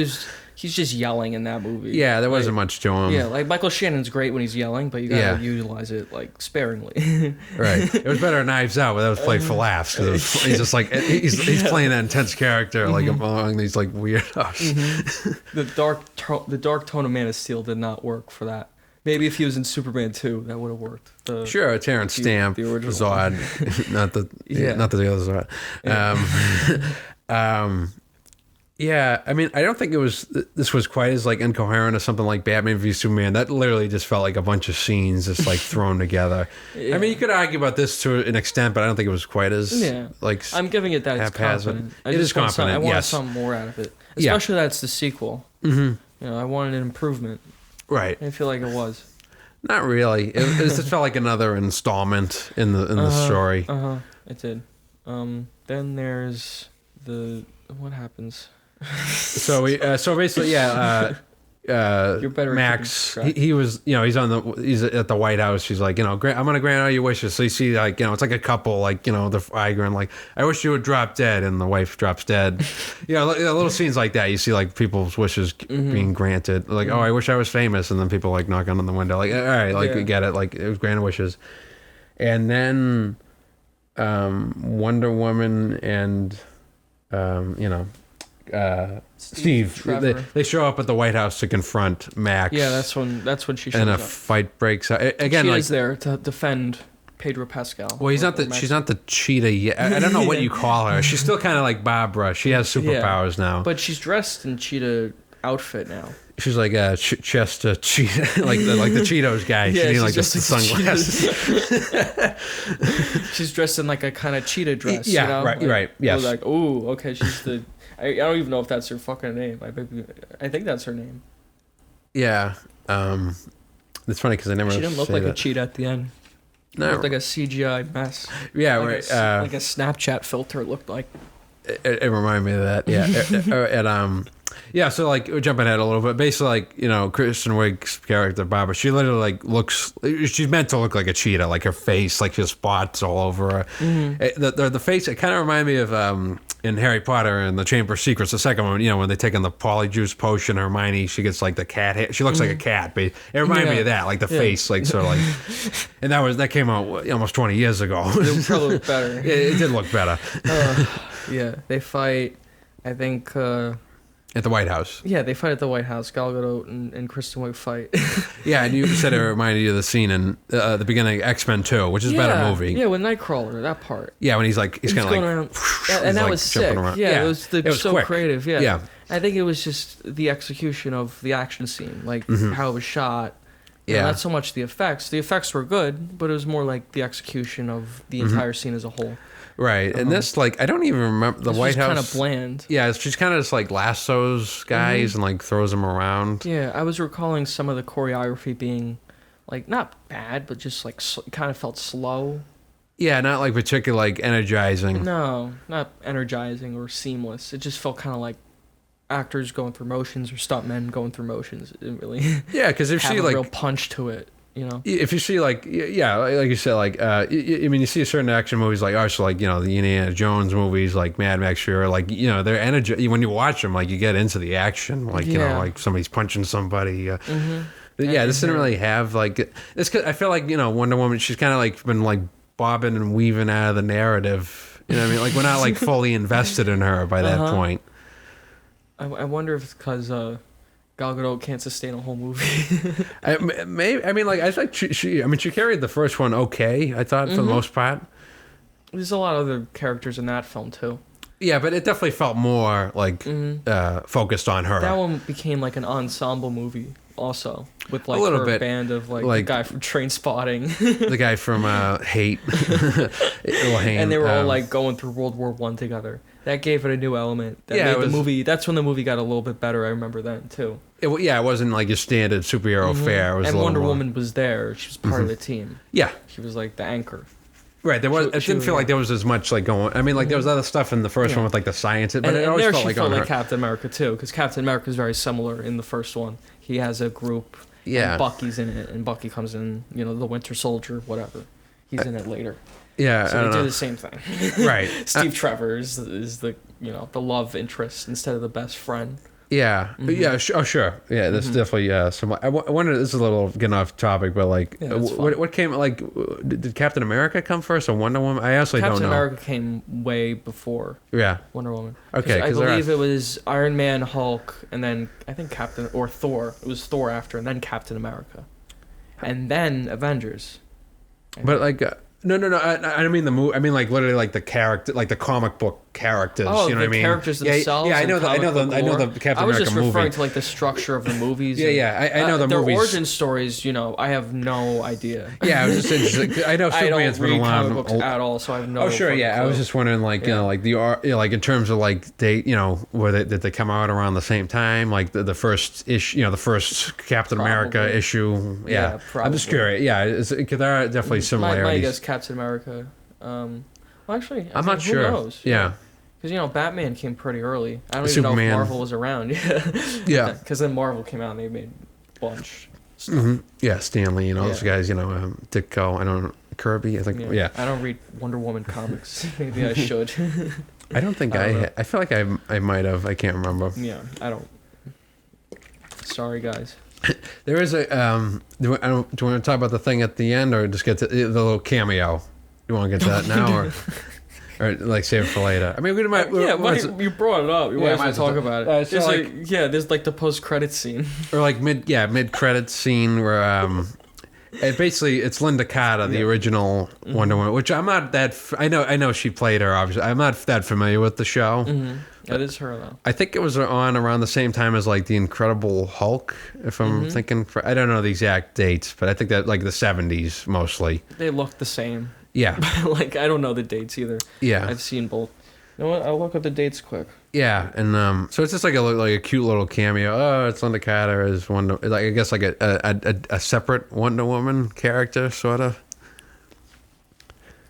1977 was like the original show. Hulk show. That's when it started. Anyway. Okay. Went into the 80s. Mm-hmm. 75 was Wonder Woman. Okay, so that's around the same time. Yeah. That's right. So yeah, but like it doesn't like usually like with the Marvel movies like this, there's like a little like teaser for the next one or a subsequent movie, but this didn't really have that. No, there was no like post-credit scene. There was a mid-credit scene, right? But I was waiting for something after that, and there wasn't. Yeah, I was waiting for some wrap up with Kristen Wiig's character. I was waiting for that felt some kind of conclusion to like the prologue of the movie. Yeah, like tying it back in somehow. Like a little thing where she wins like the contest at the end. But there really wasn't. It was more like like tying back into like because at the beginning she's lonely. She misses her boyfriend. She's not really like connecting with people. Like she's they show her like eating dinner alone. Like okay, like I get like she's lonesome. And I guess at the end, like she's so like, but it feels like very like surface level. It's just like sometimes you lose and then you just move on. But it's a movie. Like you gotta win something. Like there has to be some like. Yeah, she felt. Yeah, like it didn't really feel like the stakes match. I mean, it actually felt very dour. Like like no one actually got anything by the end of it. Not really. I mean, I guess she learned to like just like hang out with other people. She learned to like deal with it. It's like, just deal with it. That's the point of the movie. To walk back a little bit. So, like, like the wish stone's backfiring, obviously. Like, the world, like, is like in mayhem, breaking out, going haywire. Like, shit's it's like Kingsman. When the signal goes off or whatever, there's like total anarchy around the world. Yeah, there's like fires breaking out and shit like that. It's so basically Diana realizes like she and Steve convinces her like we can't stay. I can't stay here. Like shit's going wrong. So like I guess she just like she kind of like walks away from him. Just runs away. It was very odd. Like I get like maybe like he would like fade. Or, I don't know. It's just like she like literally like runs away. Yeah, she just runs away from him. And it like that scene itself was fine, but it got like goofy. Like you could literally hear him like, "I always love you, Diana." Yeah, the ADR was goofy. Like, I always love you, like way in the back. That was unnecessary. You could have just cut that out. Like we get it. Like she's upset. Like she's leaving. Yeah. Like you don't need like a little like. Probably extra. Gal Gadot's best acting there. Yeah, I thought she was good in that part. Yeah, she was emotional. Like, it was good like camera work. Yeah, you didn't need that little extra. Like, see you later. Like it would have been more effective if she just ran away. Well, in the first movie, Steve Trevor was kind of taken away from her. Right, he had to fly away for some reason. He had to save the day. He had to go save the day, and she didn't. She lost him, but this time she chooses to run away from him and chooses to sacrifice him, which I guess was different, and it was supposed to be more dramatic. Have more of an emotional punch to it. Which I don't know if it did, because I think that actually worked well on the first one, that last goodbye. Yeah, I thought so too. I don't know.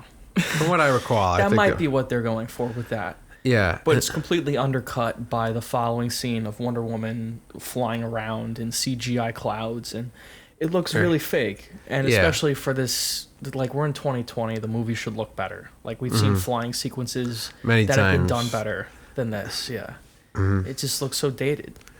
Yeah, already. And I guess the point was like, Steve loves to fly, so now she's going to fly, just like using her momentum, I guess, against the wind.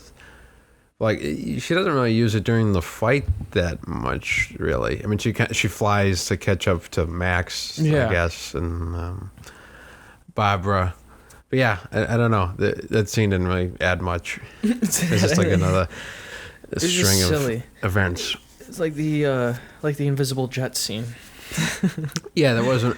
Which I'm just flying around. I get that. Obviously, it's invisible. Like, you literally can't see. But like, does it block off the radar? Is it like a force field? Like, it wasn't. I'm not really quite sure how that worked. Because obviously, like, it's not like you like literally see the plane. I'm not an expert on radar. Maybe they were drawing parallels to like that scene with the invisible jet. Yeah, she's like flying around with Steve in like the invisible jet, and it's like hopeful, and then it's contrasted later where she's alone. Right, it's like her flying alone. Or she must be fucking cold up there. It's probably really cold, yeah. But I guess she doesn't feel that. She doesn't age. She looks exactly the same as she did in Wonder Woman, the first one. Right. Yeah. So I guess she grew up, but then she does. I forget. Like, it's been a couple of years since I've seen the first one. I don't remember every little detail about her character, how she works, basically. Then what happens in the story? Well, that she catches up to the island and she fights with Barbara, who now looks like the cheetah. It's like a humanoid cheetah. Yeah, looks really bad. Cheetah. It does. When she showed up, I laughed out loud. Because there was no like transition into it, really. It wasn't like she was gradually She went from changing. the cheetah outfit to that, to like CGI monster. It didn't even look like a cheetah. It just looked like a disgusting CGI mess. Like she's like a werewolf now. Like kind of like a werewolf. A weird cheetah girl. It just looked really lame. Yeah. And the fight was lame. The armor. Underwhelming. Yeah, right. We can mention she has like this. It's like a little flashback, because her powers are weakening because she wished for Steve to come back. So like at one point, her lasso gives out, so she wears this gold armor. And so she wears it during the. It's just for the trailer. It's just like a cool shot. The poster. And the poster. Yeah, it's on the poster. And then that's it. It's just in the movie, just thrown in. Cheetah is just thrown in at the end. Like the rest of the movie, it's just Kristen Wiig, normal. Right, and then like you said, like it's kind of like Venom. How like Venom. I mean, obviously, the Kristen Wiig character, she's definitely more developed in this movie than the Topher Grace character was in Spider-Man 3. But again, like it kind of feels like it's another villain just shoved in towards the end. It's like Spider-Man 3 with too many villains. Yeah, it's like the dork who kind of gets back and.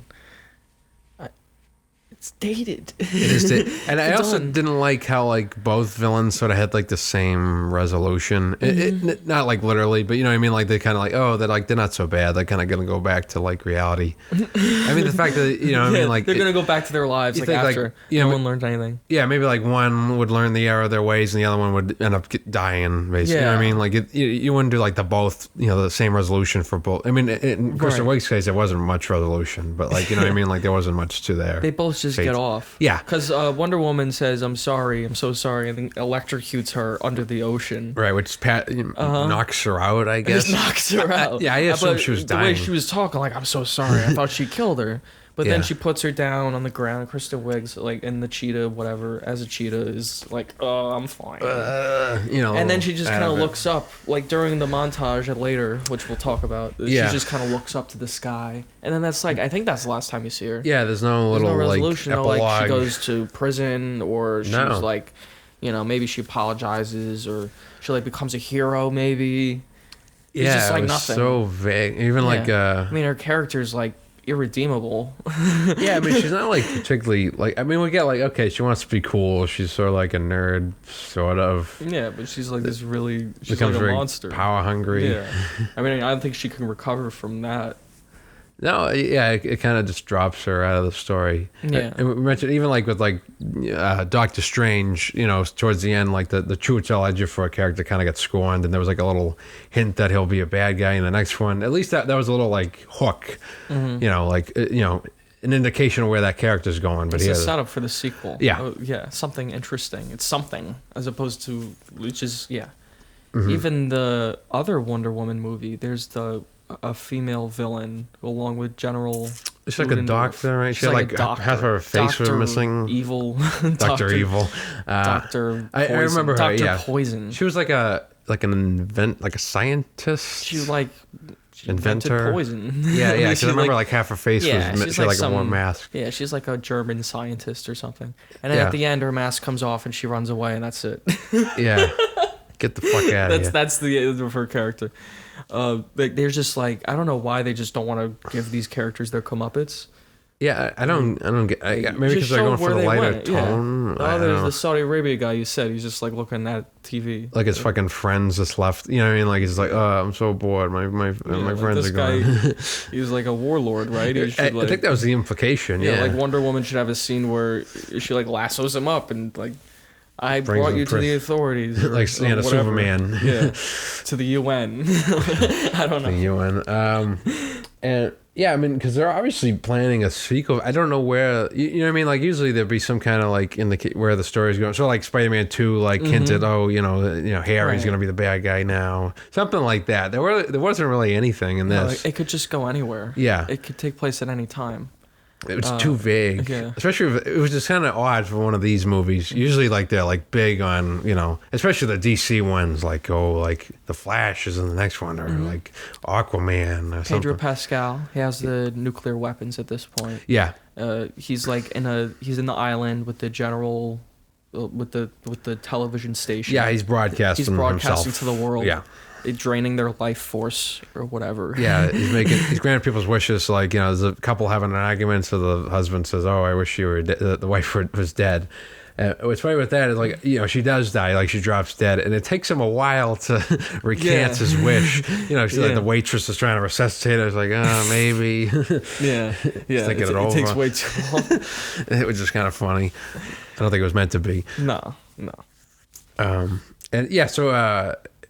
The cheetah's subdued, and Max, he's like covered with he's like a Tasmanian devil. That's what I was thinking, because he's kind of like surrounded by like a cyclone. There's like a twister around him. Yeah, basically. And then Wonder Woman lassos him, or tries to lasso him. Right, she can't. Yeah. And she like gives this corny speech. It harkens back to what Robin Wright said to her at the beginning of the movie. About truth, right? And that's like with the point of the prologue. It was like establishing that theme. It's at the beginning. Yeah. Yeah. but that's like 2 hours ago. like, Yeah. like, you know what I mean? Like, and again, like we said, like, it felt like, Diana, Wonder Woman, whatever, she kind of like drifted in and out of the narrative too much. Right, and you think she's talking to him, but she's actually talking to the world. Her voice is broadcast to the world. Yeah. And yeah, like you said, there's the part where the guy has his dead wife. Yeah. Right? And he sees like, oh, if I just renounce my wish, my wife will come back. And Like, you think maybe not. Yeah. And plus, you got to figure, like, not everybody's going to recant their wish. No, like the fact that like everyone on Earth who Literally saw that everyone. would recount their wish or like renounce it is very silly. And then she even gets Pedro Pascal to do it. Like she's like, your son's in danger or whatever. Yeah, he hears realizes his son's in Yeah, danger. he Yeah. hears his son like, help, Dad. There's people breaking into the office for some reason. Like mother. Yeah, get out of my house. Like, the kid starts office. yelling that. Yeah, and also, I think like Spider-Man 2 had a better heart-to-heart, with Peter and Doc Ock, because those characters knew each other, and this feels a little like There was no establishment, between Wonder Woman and this character. There was, really. but it was very brief. First of all, like you said, 2 hours ago, and it was so brief. It didn't seem like Wonder Woman really liked him. Wasn't it like Kristen Wiig flirting with him? Like, yeah, at the office. Yeah, like that scene was so like just corny. Like there wasn't much to it. There wasn't much to it. Like she didn't even say anything. She was just kind of looking at them like. He's like, oh, I don't know. Is she like judgmental? Like, oh, what these two want to fuck these guys? Like, yeah, she seems very smug about. She's kind of jealous. I guess. Is that what it was? Like she's jealous they're together and she doesn't have Steve. That could maybe. I mean, like she sure. I can't. I don't think Diana's that kind of character, but. Well, I mean, she explained to Barbara how she does miss Steve, like when they were at lunch together. Yeah, that's true. But without getting too off topic, basically, like there's not much of a connection between the hero and the antagonist. I mean, Max is basically the antagonist, the primary one. I'd say Kristen Wiig's like the secondary one. But again, like doesn't do anything, and she's like a henchman to. Yeah, and it almost feels like she might be the main one, but not really. No. And yeah, and it's supposed to be a personal betrayal. They were friends, but you're a fraud, Wonder But now Woman. they have to fight. Yeah, but it's not well developed. Again, like Amazing Spider-Man 2, they just throw Henry in there. Harry Osborn. Harry Osborn. I get their names all wrong. Harry Osborn. They just throw him in, and they're like, oh, they've been friends for a long time. Here, they're not friends for a long time, but they try to like establish this connection with them that is just not working. It feels like they just met, like these two. Right. I mean, I get they've met, they've interacted. I mean, we've seen that. They're bad actors. Either. No. Oh yeah, of course. Yeah. We'll talk about it. I mean, I get that they're friendly with each other, but it's not like lifelong pals betraying each other. I didn't get that vibe at all. Yeah. Exactly. It's like you felt sorry for, which I didn't even get that impression really. I mean, she was like friendly enough to her. Yeah.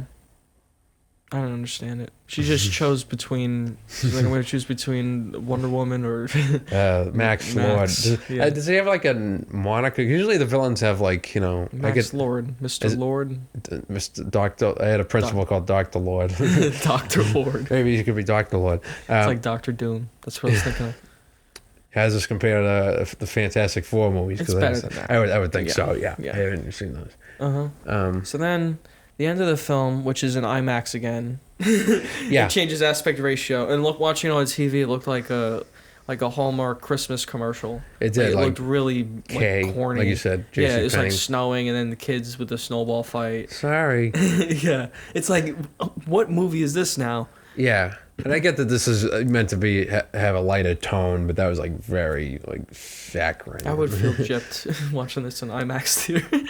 Oh, you got to see the snowball fight, and it wasn't even barely a fight. It was through a snowball. And then appears the man who is no longer Steve Trevor. Yeah, it's the guy who Steve Trevor took over his body. Right. So like, was the guy just like, is it like was he in the sunken place? Like get out? Yeah, like they never explain any of that. No. They never even address like the guilt Wonder Woman or Steve would have. Like, okay, you took over this guy's body. You basically hijacked his life. Like, what if he had like things in his life, like a mom, Yeah, that was really odd. It's I mean, one thing if it was just like a blank slate. somebody in like a coma. You know what I mean? I was thinking, why is it like Steve's dead body or something comes out of the ground? Like Frankenstein. Yeah. Yeah. Again, I think that was specifically to avoid the Captain America comparisons, but it's like one of the weirdest things in the movie. Yeah. Again, they have think. to dodge around Captain America because it's so similar. Yeah. They can do time travel, even if his plane went and got caught in a fucking wormhole. Yeah. I don't know, even something with like the Winter Soldier, they yeah. are friends, and then they have to fight. It's the same thing with Cheetah.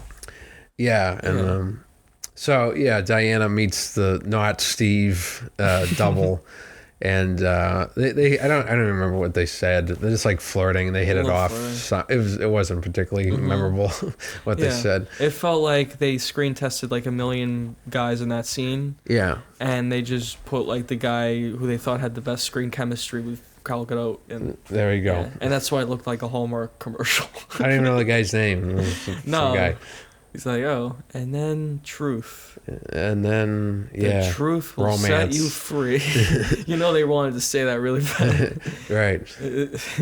Without responsibility, you won't have the moral obligation to do those things. It's like Spider-Man. Yeah, they with can't great power comes great responsibility. Like, that's a great, yeah, they can't just hijack the quote. The truth is the truth is bad, but the responsibility, truth is beautiful. It's just like, okay, whatever. So I guess that's like her act. At the beginning, she was lonely. She was eating dinner by herself. Like, okay, and then she gets reunited with Steve, and then Steve goes away. So now she's gonna be more open. I guess that was the point.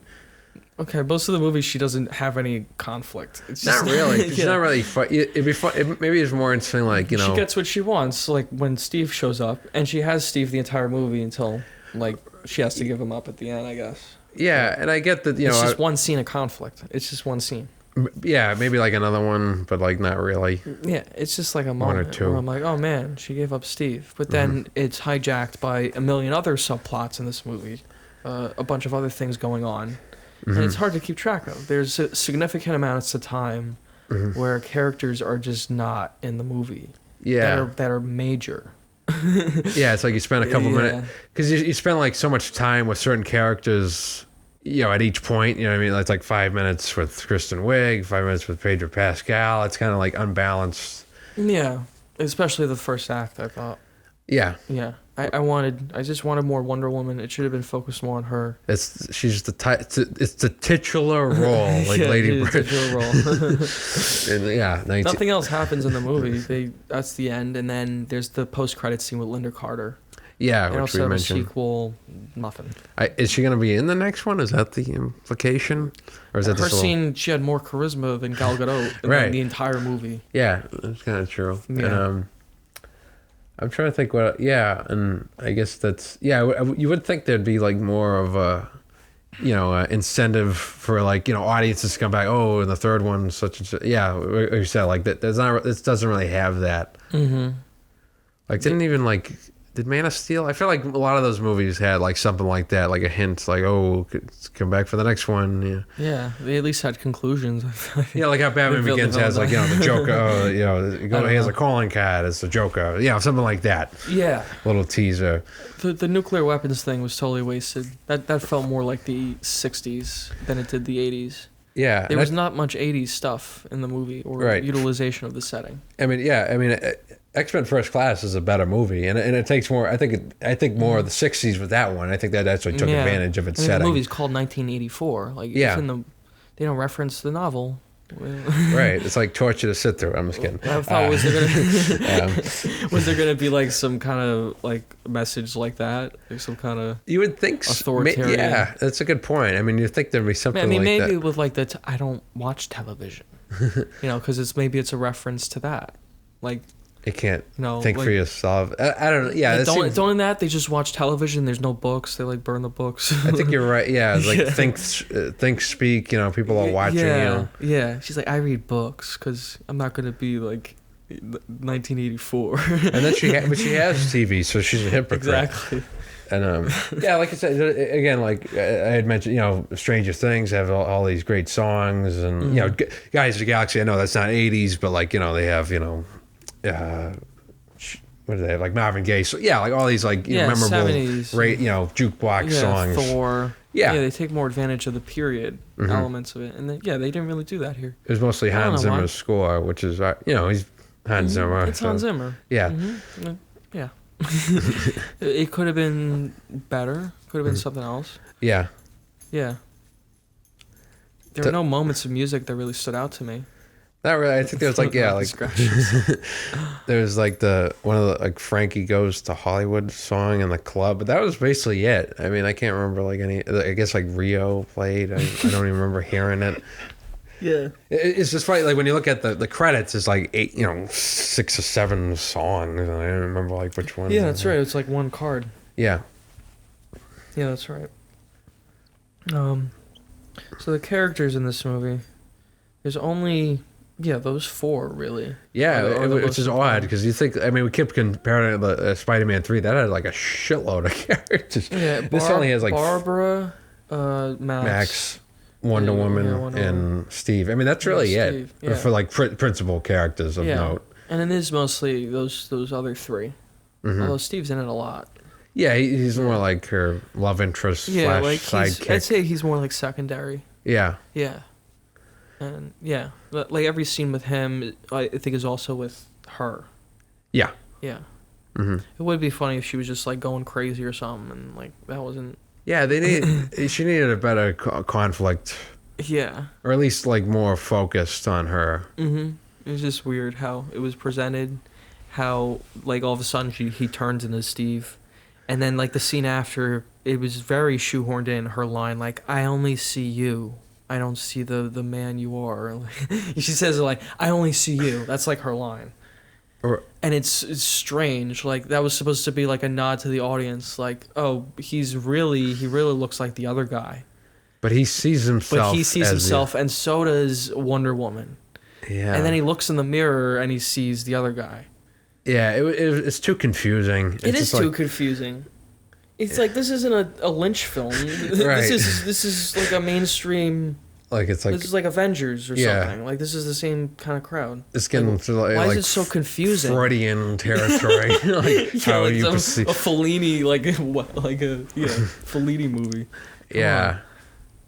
Yeah. Again, they're just avoiding the Captain America similarities, but yeah, it's fucking bizarre. So many bizarre magical elements in this movie that I thought just didn't work. And plus, yeah, like. So like the wish. Why did they even need that detail? Like, you know what I mean? Like that the fact that he's like occupying somebody else's body. I mean, he could literally just like reappear. Wouldn't that make more sense? Why do you need this like other? Yeah, why do you need this other thing? Yeah, and like she would have to renounce the wish anyway. Yeah, so he just like he's gone, disappeared. Yeah, yeah, that would have been fine. Yeah, or some other way, maybe a way that's less goofy. Less get out. Every time they made a wish, it was like immediately would happen. Like, I wish I were famous, and then like people are fawning over the famous girl. Yeah, it was pretty fun. What is that even like famous? Like, it's pretty famous for what? Like, yeah, you know what I mean? That one was weird. Yeah, it's a little broad. Yeah, it's a trade off. She's like famous for something, like a really bad music video or something. Drink too. Jesus. Fucking movie. Yeah, I didn't expect to have this much to say about it. No, there's a lot to talk about, I think. It's long. It is long. It's like 2.5 hours. Yeah. It's just not quite as epic as I'd expect for this kind of movie. Warner Brothers superhero movie. Especially the sequel. I thought they'd go all in. Not quite all in. No. Yeah, again, it just feels like another installment. It feels like more of the same. Like, I wouldn't even say it's significantly lesser than the original movie for me. I enjoyed it about the same. Again, to me, it's like about the same level. But I did notice that it was just a bit less focused on Wonder Woman and more on these other characters. Yeah, it was more. And it wasn't really an ensemble. It was more just like, scenes of Kristen Wiig doing her thing, scenes of Pedro Pascal doing her thing. And it wasn't focused on the main character. I felt like she wasn't doing anything. The first act in particular, besides like the mall sequence, like she's like very passive. And what she does is always just like so, like superficial punching, lassoing. Yeah, Not even really like the anything action itself is smart. not that cool. Nothing any like not outsmarting anyone or No. doing anything clever. Just gets Like, her, oh, that's I didn't think she would do that. She outsmarted me. like in Dark Knight, Batman, he has like the the tripwire, he goes around like he missed, and then the truck flips over, something cool like that. Like, oh, he actually outsmarted them, Even that, yeah. Yeah, something. There was nothing really like that. Yeah, it was all just. It was kind of dour, the ending. How Yeah. no one really got what they wanted. Unsatisfying. Unsatisfying. Yeah, people just kind of ran away. Pedro Pascal says, I'm a bad father. yeah. Yeah, it was very talky. But he renounces his wish. He was like, I renounce my wish, and he runs away. Yeah, that's it. it. Like, and then it's like focusing on him. Mm-hmm. Like- I'm a fuck up. Yeah, I'm sorry to my son. But then after, when he like go to prison, I would think so. like I don't know what the rules are for or the Yeah. laws, like some kind of legislation for abusing Illegal a wish stone. Yeah. use of wish stone. Illegal use of wish stone for a traitor. I guess it'd at least be a fine. It's fine. It's a misdemeanor. Took over the president's like chair or whatever. So Something I like don't know. that. And yeah, you're right. It is dour, and it's a superhero, but you want like a big showdown. Yeah, I at least want to like learn a lesson or like. It wasn't. Like the villains get no comeuppance. There's nothing really like, oh man, they paid for this choice. That they're characters in a movie. Like it's supposed to kind of teach a lesson. Maybe they'll just kind of run away, and there's no consequences for their bad actions. True. Kristen Wiig just beats up a guy. Who was harassing her? Yeah. Yeah, but he was, Yeah, he's creepy, but like she fucking kicked him. She kicked the shit out of him. It was funny. She beat the shit out of this guy, like over and over and over until he was like almost dead. Yeah, kicking him down. It's like kicking a can down the street. Yeah, exactly. Like she clearly had like superpowers and like she was in no threat. And yeah, this is funny. Then she's just the bad guy. But then like at the end, she just looks up at the sky when Wonder Woman's giving her speech, and that's it. Yeah, like what about that guy now? she beat the shit out of? Like, is he gonna sue her? Like, let's let it go. Settle out of court. Yeah, exactly. I guess it doesn't matter. In writing a story, there should be like Pedro Pascal doesn't pay at all. He doesn't go to prison. Yeah, like they got to go one way or the other. Yeah, in the eyes of his son, okay, he isn't like his son doesn't look up to him the way he used to. But it's not anything that dire. Not really. The son isn't like he doesn't need some horrible surgery. Like he doesn't need like a surgery, otherwise he's gonna die. Like it's not like the kid needs food or they're poor. Yeah, he just like there's no like immediate stakes to where I'm like this character really he needs to get this thing. It's just kind of boring. Like his son saw him in a meeting. And guy yelled at him. Yeah, the guy said something that the kid probably didn't even understand. Like this, like okay. It reminded me. I never watched the whole thing, but there's this Tim Allen movie called Joe Somebody. He gets beat up at work, and he just like wants to prove himself. Yeah, is this Tim Allen movie Shaggy Dog? Yeah, like one of the. Yeah, it felt. Yeah, it wasn't. It didn't feel like a supervillains conflict really. Yeah, but it's just like that's business, kid. Like you could have just said that. Yeah, even though we like I'm gonna take over the world. I am not a loser. It's not a realistic character. Yeah, not a strong enough it's not motivation. A strong enough. And again, you can just say it's cheesy. It's a comic book movie. It's going for a superhero or like a Superman era kind of. Yeah, I could see that popcorn movie. The Richard Donner. Yeah, that's the way the original Superman one is movies. too, and that's what Patty Jenkins said. But we live like in a different time now. It's Yeah. like finding a compromise between those two things. You need to write a story that like makes sense. Like I could watch a villain like get shoved off a building, like for their sins or whatever. Like if Wonder Woman kicked Pedro Pascal out of the building or whatever, that would be Joker. great. He was flying. Yeah, Like there wasn't enough catharsis. It also didn't feel like she was put to the test that much. I know she was upset. Steve had to leave, but like it wasn't like we really saw like her darker side. It feels kind of lame. Yeah, like sanitized. Yeah, there wasn't much of a I don't know. I guess like a superhero. Ideally, in sequels, you want to see like this. The superhero start to question themselves. I mean, that's like it's been done before because it works. Winter Soldier, Dark Knight, those are like more darker chapters in their stories. Yeah. Yeah. Even if they're lighter, like Winter Soldier is still like a goofy movie. But Dark Knight, Batman, like he's like he runs off at the end. He's he's kind of like out of options. Winter Soldier still has like mad scientists and a guy with a metal arm. Yeah. But it goes for something like Captain America has more conflict. Yeah. He has to choose between loyalty to America or like Bucky. He's like... Yeah. This should have been the dark middle chapter or whatever. Yeah, in case it's a really trilogy. Because it's usually trilogies. And it's just kind of... and in ways, maybe that's a good thing. It just did its own thing. Yeah. It also just makes it feel like another kind of... just an episode of Wonder Woman. Yeah, just another installment. It's just another installment. It's not a chapter in a story. It's just like it's another one. Here's Gal Gadot again. Yeah, I know people want to see her as Wonder Woman. I didn't honestly feel like anyone gained or lost anything by the end of the movie. Yeah, it felt very inconsequential. I think that's one of the biggest problems with the story. Yeah, Wonder Woman got over her grief. It's like, I mean, that happened in World War One. You think she would have?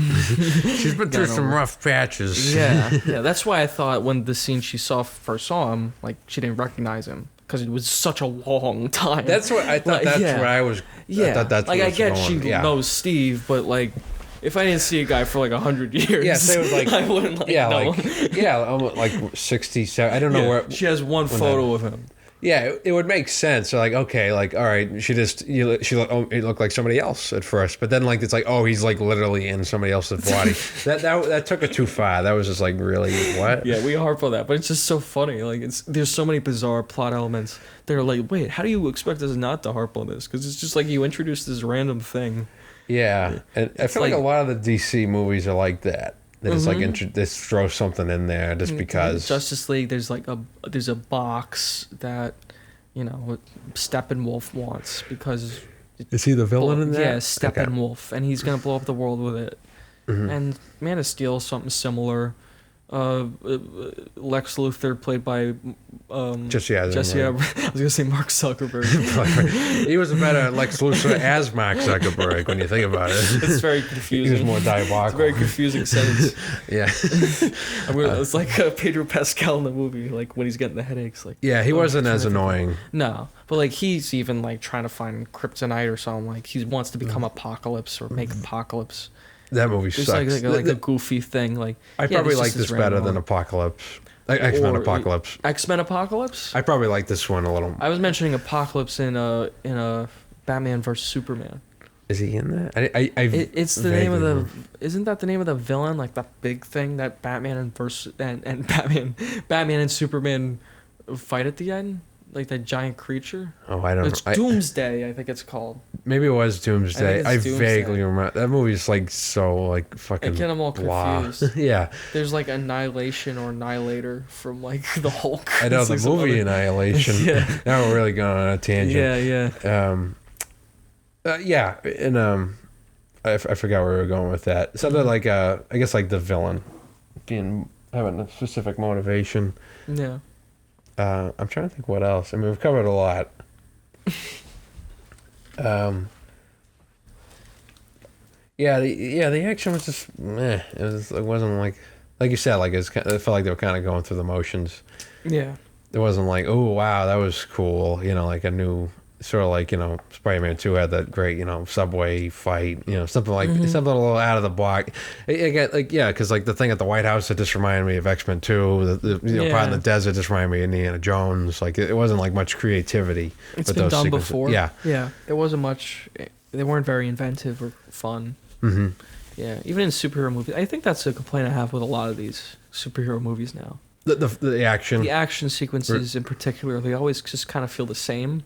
Mm-hmm. And I believe they, for the Avengers movies or Marvel movies, they have like the visual effects department basically make the action sequences for all the movies, like every single one. It's the same people. It's the same team, basically. Yeah. Even if they swap out directors, it's a lot of the same team working on the action scenes. Yeah. And like even you can watch like a movie like Ant-Man, and the directorial style is like okay, completely different than the action sequences, which are totally crazy. Yeah, and flip it around. Like, to Ant-Man's credit, that is like those fight scenes are a little more memorable just because the fact that they're like literally miniature. Like I like those scenes. Yeah. Like that at least stood out to me. They're so visual effects heavy, and like the best ones usually like Doctor Strange or whatever. Here the visual effects are pretty weak. I don't know who. Like I just don't know who does them. Yeah, I know they don't get paid well. They don't get paid well. Unfortunately, yeah, they kind of get screwed over. Of course they do. It's not quite Cats. No, it's With not the CG. There's not a reliance on it really. It's mostly practical stuff, which I do appreciate. A little bit, yeah. Yeah, like a lot of like the stuff in just the 80s. Like it was just 80s set. Yeah, practical. That's true. Yeah. When she's flying around in CG, that was bad. Yeah. Cheetah was bad. That was more toward the end. That was definitely more toward the end. That the really bad visuals. How do you think this film's like resolution, like third act, compared to the first one? 'Cause that's when like the first one really went off the rails for me. Yeah, when the first one really went off the rails is like after they dropped like mustard gas or something on that town. And Yeah, she was sad about it. She was really, so she went to the airport, and that's when she confronted Ares and David Thewlis, right? Thewlis, who's a very good actor. Yeah, I watched Naked recently. That was very good. Oh yeah, and Harry Potter. Yeah, he is. Yeah. He's versatile. Yes, he's a very good actor. And then she's like, "You're Ares or whatever." He's like, "Yeah, but mankind is evil," and Right. anyway, like they're just messed up at nature. Yeah, by nature. So she just punches him a bunch on the airway, and then a bunch of CGI shit. Yeah, And this was going for something similar with like the truth. Like you can't ignore the truth.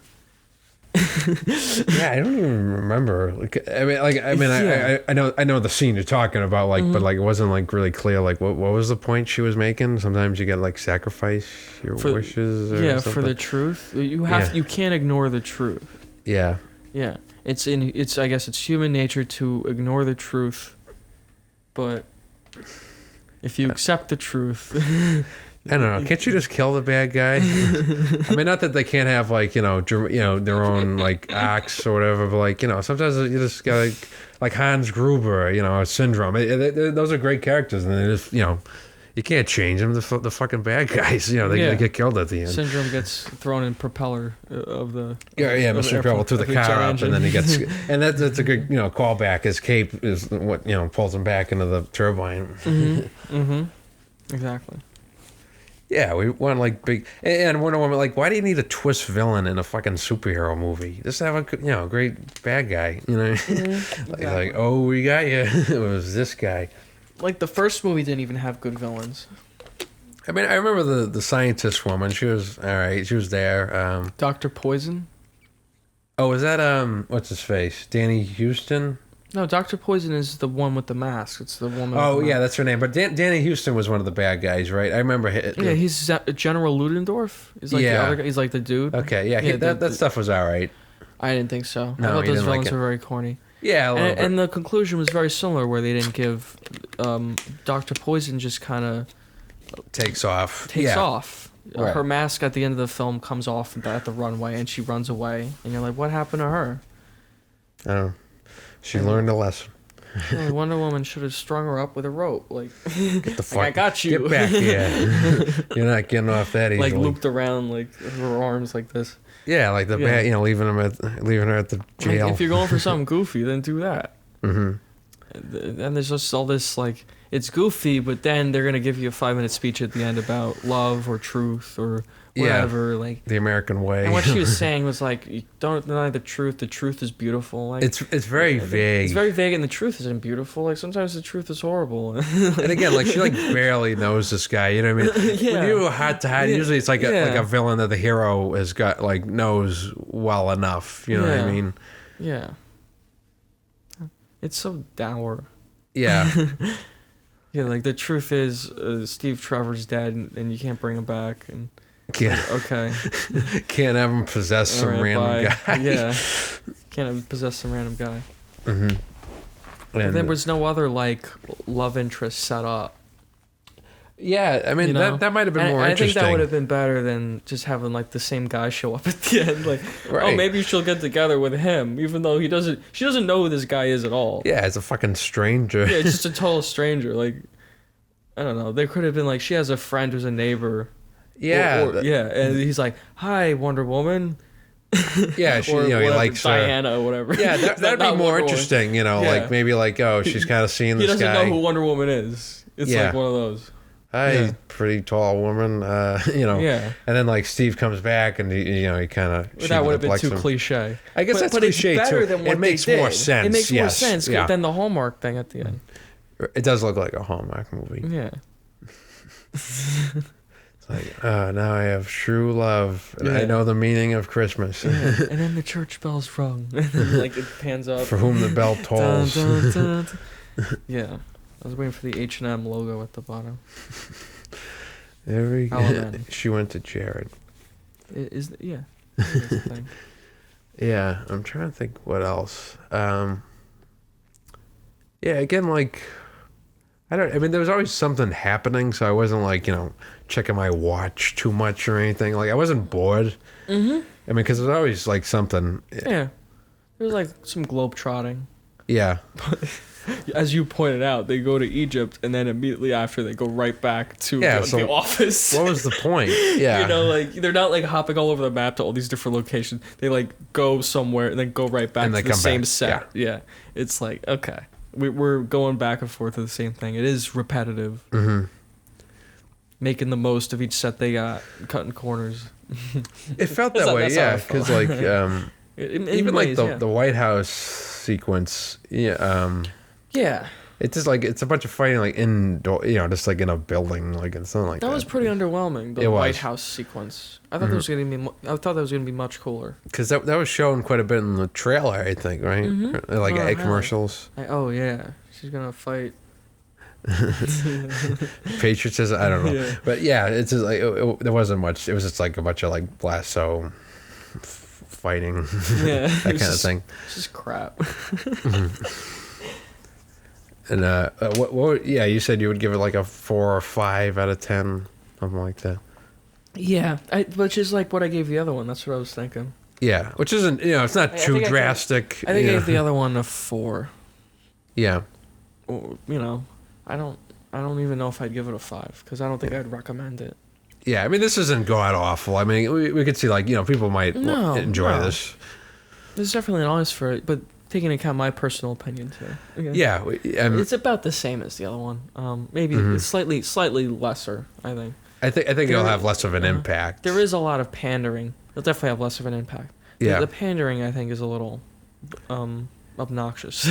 Yeah, just like the fact it's Wonder Woman, and I think what I like about not to get like on like a soapbox, right? Like with like characters like with like Ripley or Sarah Connor, like there's not like in those movies there's not like a huge emphasis on them being women. They're just the character, the heroes, Yeah. which I think I like a I lot. feel like at this point this is the second movie. Yeah. Like we're kind of past that now. Yeah, just focus on her being the hero. Yeah, like yeah. Mm-hmm. It's kind of an excuse at this point. Mm-hmm. Like I just want like a really good story. Like Yeah. I want really good characters. I want a movie like The Dark Knight or like Empire Strikes Back or Yeah. any great sequel. Mhm. Yeah, Winter really Soldier compelling. is pretty good. Yeah. Yeah, I mean, really compelling story that just Yeah. happens to be like a genre movie. Yeah, and just like make Wonder Woman interesting. Like there's this like that whole sexual assault or sexual harassment part of the movie. Yeah. It felt like pandering. Yeah, right. Yeah, Yeah. not that that's not an issue, but It is an issue. I understand it's like it's a movie for like that takes on women's issues too. Mm-hmm. Yeah. But it didn't take him on in an interesting way. No. I think that's It didn't that's take the him problem. on in a way that's organic to the story either, because Yeah. it just kind of was thrown to the wayside. Mm-hmm. And then she becomes the one who's like a monster and like a cheetah monster at the end. And Wonder Woman has to fight. It's Yeah. like very mixed messaging. Right. It didn't. I think like, yeah. I mean, we Pizza understand her, a Pico. little, but she wasn't like particularly sympathetic by that point. I mean, you know what I mean? Like, I mean, we understand like she likes the power, but like it wasn't like oh, don't be that way. We know you can be good. You know what I mean? Like, it's just kind of like, all right, you're a jerk she doesn't now. overcome it. Yeah. She succumbs to, like, the power and all Yeah. that. And she's also kind of I guess she's so madly in love with Pedro Pascal for some reason, or wants to be with him. I just think, I just assumed it was just like an attraction. Yeah, just very entranced by him. Yeah, it didn't like, there wasn't much. But by she becomes his henchman, basically. Like, she's just, Yeah. like, working for him, helping him out, like, with whatever. Yeah. The magic stone, the nukes, like, the television thing. Right. It wasn't clear. Like, I mean, they were making out in the office. Did they have sex? Are they like a couple? Like, it was very vague. Where was the Secret Service? Like, where was, like, all the, like, the military, like, defending him? Oh, at the White House? No, like, when he's on the island, like, if he has all this power, like, why doesn't he just gather, like, 10 Navy ships around him and, like, all this stuff? Yeah, Like, he just has like Kristen Wiig guarding him. Yeah. Who's Like, Cheetah? I want everything guarding me. I want the military, Secret Service. Like, he's the president. Like, he has everything he can ever, all the power he could want. He's got a He cheetah. even says, he's like, all right, I got everything. What else could I want? Yeah. Mm-hmm. Yeah. Certain things don't add up. Yeah. It's not something I would watch again. I don't know about you. No, I don't think so either. Mm-hmm. What would you give it? Probably like, I'm on the fence, 4 or 5. I think that's fair. I mean, it's not like a total disaster. There's like a lot of problems. I think I'm not like a diehard like superhero guy. I mean, they can be great. It's like, there's been a lot of them, and like this isn't a particularly good one. It's not the best. It's not the worst. It's okay. Mm-hmm. Yeah. Middle of the road. Yeah, it's very middle of the road. Yeah, it's very middle of the road. Is there anything else to even say about it? I don't even remember any other characters or. Yeah, like we said, I mean, there's only like 4 like characters of note. I guess there's the president too, but like whatever. Yeah, what'd you think of the portrayal of Reagan? It was very bland. Like, there wasn't much. I think that was deliberate. It was just kind of like, it wasn't like, I assume it's meant to be Reagan, but it wasn't like, obvious about it. Yeah, they threw in Reagan. Yeah. I guess I'm saying, like, they didn't utilize the setting at all. Like, Reagan is in the movie. Yeah. Of course. Again, Reagan, it almost feels like a first draft with the 80s element. You know what I mean? Like, it could have been any president, really. Yeah. It could have been any president. It could have been like any decade. For the most, I mean, like, again, like, there's like probably like, Steve tries on parachute pants. For like, that's about, I mean, like, it doesn't There's feel definitely organic. a message there. Yeah. There's a reason it's Reagan. Yeah. Republican. Yeah, and yeah, like, what is the point? Like, because Steve, he doesn't stay in the 80s, you know what I mean? Like, I get, like, it's funny, he's putting on the Nikes or whatever, but, like, it doesn't really add up to much because he dies, he leaves at the end anyway, you know what I mean? Mm-hmm. Yeah, exactly. It's not like, I like it here, I'm staying in the 80s. It was just, like, a thing they could bond over. Like, yeah. Oh, let me show you the 80s instead of stopping this immediate threat. Yeah. Like, I'll go to a tough, having fun. Yeah, I think that stuff should have come closer to the beginning of the movie. Mm-hmm. Like, he should have showed up earlier. Yeah. Because it focused too much on Kristen Wiig and Pedro Pascal in, like, the first, like, hour, I think. Mm-hmm.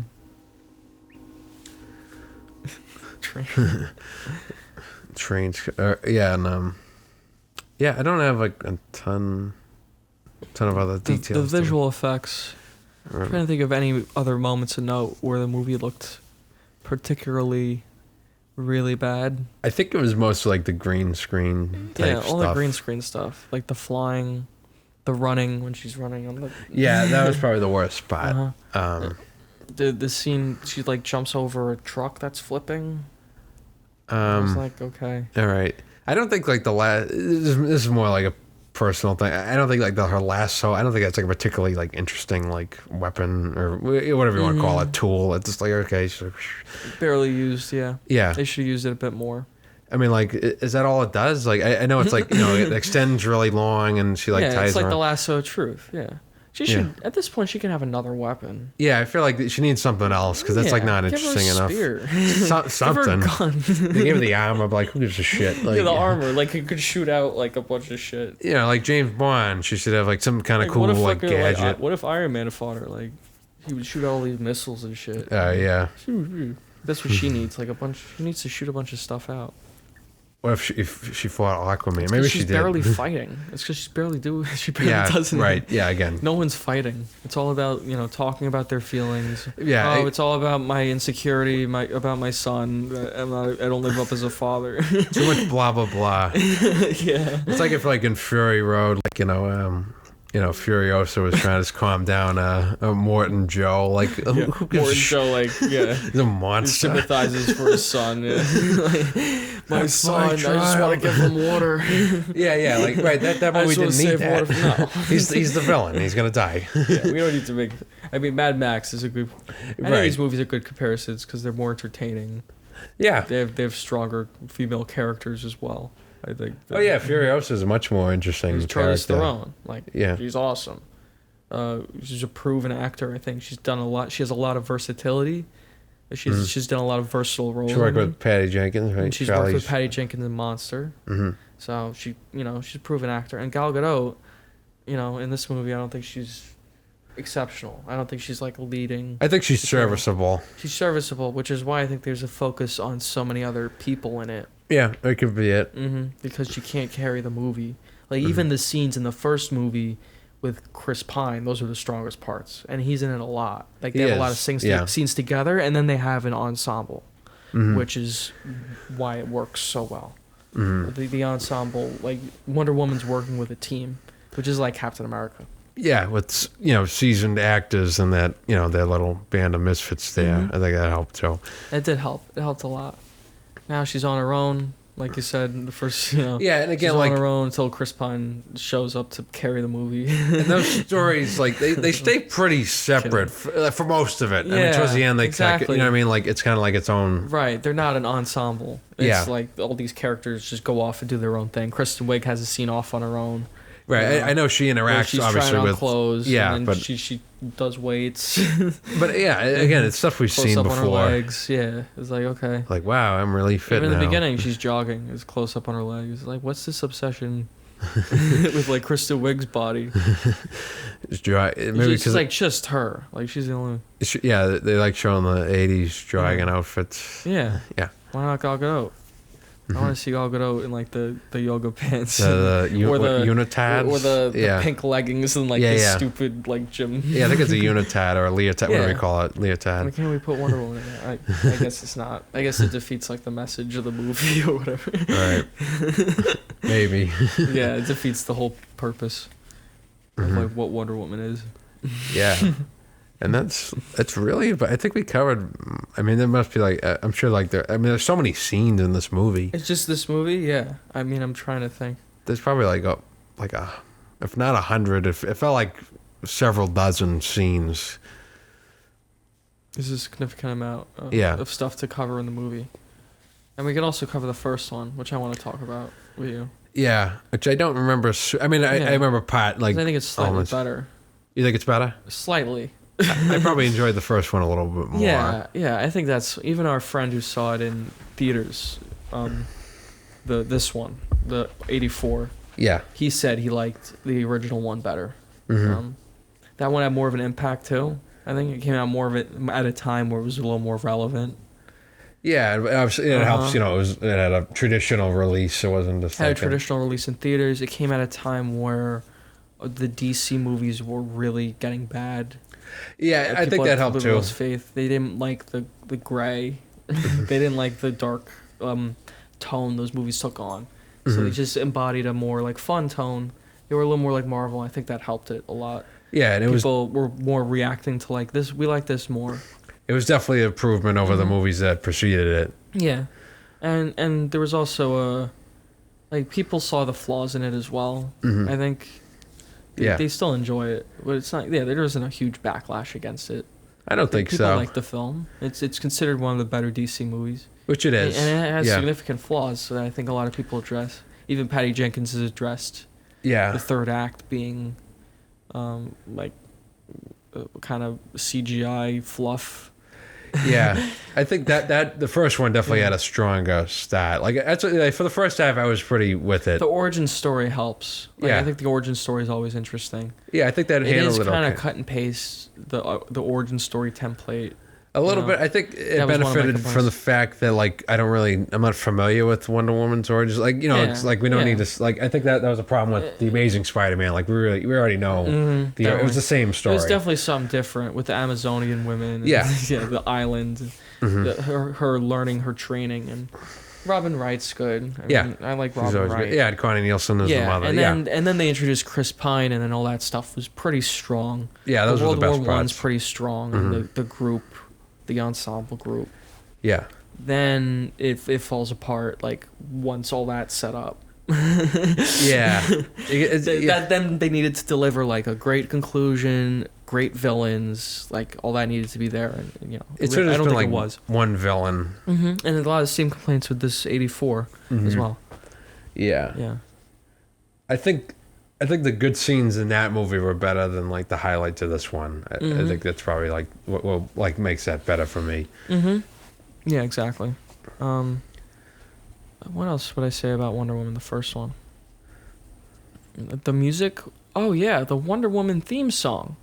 That was a huge thing that's not in this movie. I'm very glad 1984 did not have the Wonder Woman theme song. How does that go? With the guitar. I don't believe I heard it in this I don't song. think so. Yeah. I don't like recall hearing it. Or if I did, it might have been completely different instrumentation or like faint in the back. Yeah. But I don't like it wasn't as obnoxious. That was a huge. I thought the theme song for Wonder Woman was like so bad, as well as most of the score. That was pretty cool. I don't remember it too super well. Yeah, and then the use of 80s music's like. Yeah, very minimal. Yeah, it's minimal, but like at least you could just throw in an 80s song. It's better than. Yeah, but the they score. didn't really use many, like I said. Yeah. Yeah, it's just kind of in the background. I guess like diegetic playing on the radio. Yeah. Those kind of things. They didn't take any No. advantage of it really. No, they didn't take any advantage of it. Even Suicide Squad took advantage, right? But that didn't. That was shitty, right? Suicide Squad is fucking garbaggio. Yeah. Yeah. Oh, right. We forgot. There's also I didn't see it, but the Harley Quinn that was this year, right? I've seen Harley Quinn as well. I'm not a fan of that one. I'd say 84 is better than Harley Quinn. Wonder Woman 84, better than Harley Quinn. Like Harley Quinn, that character doesn't even make sense. She's like Joker's in her girlfriend. own movie. Yeah, she's like crazy and like she lives in her own apartment somewhere like on the 3rd floor with a giant like I forgot what it was. I gotta look up what it is. She's too wacky. It's like a basically. Tasmanian devil.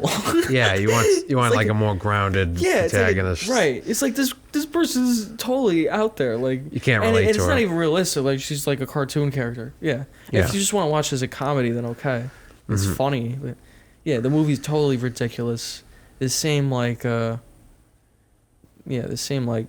plot you've seen a million times. Sort of like with Joker, like you can't really like relate to the. It's worse than that. It's worse. Yeah. It's like because then there's this whole like ensemble as well. There's like this group.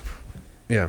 It's Birds of Prey. It's a weird That's one of the title. 3 titles as well. It's like Birds of Prey and the Fantabulous something. It's too Birds of like Prey, long. Yeah. And again, I feel like a lot of like I don't think the general public like really knows who that character is. You know Harley what I mean? Quinn? Like I vaguely know because I know she was on the animated show, but like it's not like Aquaman. Like everybody's heard of like They know Batman. because of Joker. Yeah. And she works in an ensemble, Suicide Squad, because there's someone for like everyone. Right. Not everyone knows Deadshot, but there's enough of a demo that knows Deadshot. There's enough of a demo that knows Harley Quinn. I don't know what Deadshot is. Is that the Will Smith one? Yeah. Yeah. That's like the red guy with the thing. Right. Yeah. He's like an assassin. Yeah, I'm sure. Like I know, like people have heard of one. Yeah, but it's not like it's like Spider-Man. Like everybody knows who Spider-Man is. You know what I mean? Like if you ask like some 6-year-old guy who Harley Quinn is, they're like I don't know. Yeah, she's not as popular as Right. the big Batman, Superman, which is weird. They gave her a movie. Like consider all these characters you have. Yeah. And like it would probably be more profitable just to make another Superman movie that's totally separate than it would to make a Harley Quinn movie. Right. But they were trying to. I don't know. They were trying to do Mix something. it up. Yeah, they're trying to do Margot something Robbie's, new. good actor. And the ensemble thing in Suicide or not Suicide Squad in Birds of Prey like that didn't work. It didn't work. It totally kills like the pacing. Half the characters are just like bad, don't make any sense. Ian McGregor, he's fine, but he's not in the movie enough. No. Action's terrible. It feels like it's like disposable. One of the more disposable ones. Yeah, They forgettable. just wanted to pump it out and get rid of it. And I was thinking Wonder like Woman's a bit above that. probably yeah. Like even like Deadpool, like before the movies, I don't think he was like a household name. You know what I mean? Like he's not like the most like famous character, but I think like the movies, like the fact that it was so funny and Yeah, the movies are fun. meta, movies. I think that really helped their popularity. I think Ryan Reynolds was very passionate about getting those made. He clearly had like a vision for those, or like his character anyway. And he had played him before, and it was shitty, so he wanted to. He wanted to redeem himself a little. All the pieces were in place for him to do something like that. Right. So it's good he did. He leaked that test footage or whatever. Deadpool. But Deadpool just works as a film on its own. Deadpool 2. Yeah, because he's a compelling character. Yeah, and in like that context, that's like very like not that those movies are perfect either, but they're more confident in their stories. Like they're easier to follow. They have a bit more of a personality. Yeah, makes definitely. them original. Yeah.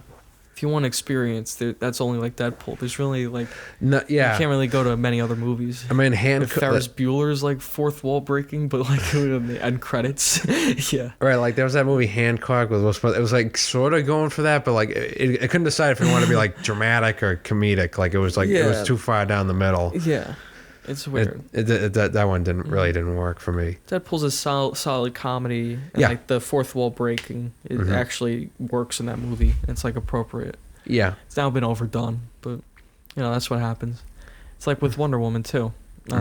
After Wonder Woman, Marvel copied them with Captain Marvel, Captain Marvel. I watched about 15 minutes of it, and I couldn't watch it. I think I'm spoiled now from watching movies at home. Because I used to never shut a movie off, like, in the middle of it. Like, ever. I'm like, I would never You would committed. I would commit. Like, even, I would just watch the whole thing. Like, all right, there's a half hour left. Now with all this, like, streaming and shit, there's, like, a million movies on there. The attention span. Yeah, my attention span's, like, lower now. So I watched Captain Marvel because it was on Disney Plus. I'm like, this is really boring. It seemed like, I like... So I switched to Spider-Man cartoons from, like, the 60s. The old ones. That was much better. It was much more like entertaining. The meme. Pointing at each other. That was much more entertaining. Yeah, I like Brie Larson in general, but like the movies, I don't like the look of it. I don't know, like something about it, like it just like it wasn't like grabbing me. Yeah. When I watched it, it felt like very. She's washed. like invincible. Yeah, and then she showed up in Endgame. Like I don't know, like what her powers are. She felt very shoehorned. Yeah. Especially, I think they shot that before Captain Marvel, so that probably didn't help either. She didn't know her character at all. Yeah, at that Yeah. point, so she was kind of acting slightly differently than she does in. The actual Captain Marvel movie. Because she had a different haircut. She actually knows her origin story by that point. Yeah, I guess she's like, I actually read the script. I know my character. Like, at that point, she was just like, okay, you're in Avengers. Like, you're just here. Yeah. I'm like, all right. Yeah. Yeah, even obviously those movies, they have a lot going on, but they felt like they had more cohesive structures to them than something like Wonder Woman. They're a little more eventful. Yeah, exciting. Yeah, right. so like I was actually kind of excited watching. I was like, yeah, this is a good experience. Yeah. People cheering. I mean, that's a bit of a. Some people don't like that. It's a bygone. Cheering. I mean, you expect it's a Marvel movie. Like you kind of expect that reaction. I went on like opening nights, the opening weekend. Or when we saw Endgame at the the Cinerama Dome. Yeah, I see a lot of them, and the crowds are always big. People Raucous. in costumes. Yeah, they're always laughing. They're always applauding. Right, it comes with the territory. They always stay for the credits. They always do these things. I see like the devotion. Like, okay, but these movies are actually pretty good. They're pretty funny. Yeah, like even Avengers or the newest Infinity War, Endgame. Like those are very funny. Yeah, they have good elements to them. They're really well done. The effects are really good. I think that like this one, I'm sure like people will like Wonder Woman 1984, but like I don't know, like is it that much of like a crowd? Say if we saw this in the theater, would people like be like cheering like all that? I don't know. This is not as many moments like that. I feel forced if there was like maybe Yeah, like that kind of like, come on. You know, when he's trying on the clothes, like, you know, giggles, you know, that kind of stuff. But like there wasn't a lot. It was a lot of blah blah blah. I felt like for most of it. It is a lot of blah blah blah. You know, like the third act. I mean, it's a couple minutes, but like it hinges so much on like, you know, the villain reuniting with his son. Like, what does this have to do with Wonder Woman? It's not that funny. Yeah, the jokes aren't that consistent. No, you know, there weren't that many of them. And the tone is so, you know, it's very serious, very dark, and then it goes up. You know, yeah, it's commentary. It's trying to preach to you about truth and. Yeah, very woke. Yeah, it's a woke movie. Women's issues, you know, with the sexual stuff, the allegations, or the harassment. Harassment. Not the allegations. The sexual harassment. Yeah. Yeah, I can see that. Yeah. She's a cheetah. She's a cheetah. Again, a like cheetah. I get that. Like, I'm sure like the cheetah. She's probably like an established villain in the comics. For like, what made her? She just decided to become a cheetah. I know she was kind of wanted to. It's like I want to be all powerful. Again with her vague wishes. Yeah. She's like, I want to be a fierce predator. A like leopard. Like I don't know. Like, like why would you say it like that? Yeah. Don't you know it's going to come back to bite you on the ass when you phrase things that way? I mean, maybe she liked being a cheetah. I don't know, because it was like fucking 2 minutes out of the 140-minute movie. Amazing Spider-Man 2, he just falls in a vat of eels. That's it. Is that Jamie Foxx? Yeah, Jamie Foxx. A vat of eels? A vat of electric eels at like Oscorp. So there's probably something a little special about That's them. fucking stupid. I'm glad I didn't see electric eels. Yeah, he's back in the new one. Right, yeah, they're bringing everybody Spider-Man, back from the... Yeah, that would be Spider-Man. cool. Much more interesting probably than this. Right, it already sounds... But it's got, you know, Doc Ock and... Tobey Maguire. Mary Jane. Yeah. I guess Kirsten Dunst. I can't see.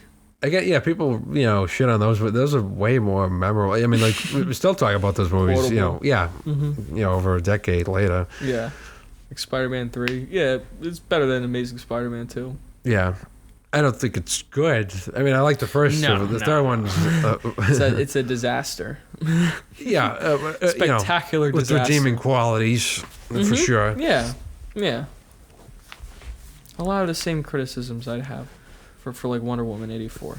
But if you think about... That might just be me. Like, maybe if I was young and I saw 84, I'd be, like, amazed. I'd be blown away. Yeah, that's true. I mean, we're more like, jaded. Sam Raimi's movies, like, that style of Spider-Man 2 is, like, the action scenes are really intense. Yeah, well done. The opening, even when he's delivering the pizza. There's that whole chase at the end when he's fighting Doc Ock on the clock tower, and then they go down to the subway car, like, on the street, and he's sliding on the subway lid, or like on the street lid. Yeah, they're really well done. It's insanely well choreographed, and you consider like they didn't have as much CGI back then. They could still use it, and they did. But there was a lot of wire work, and there was a lot of practical stuff. Like his arms were real. It was like a puppet.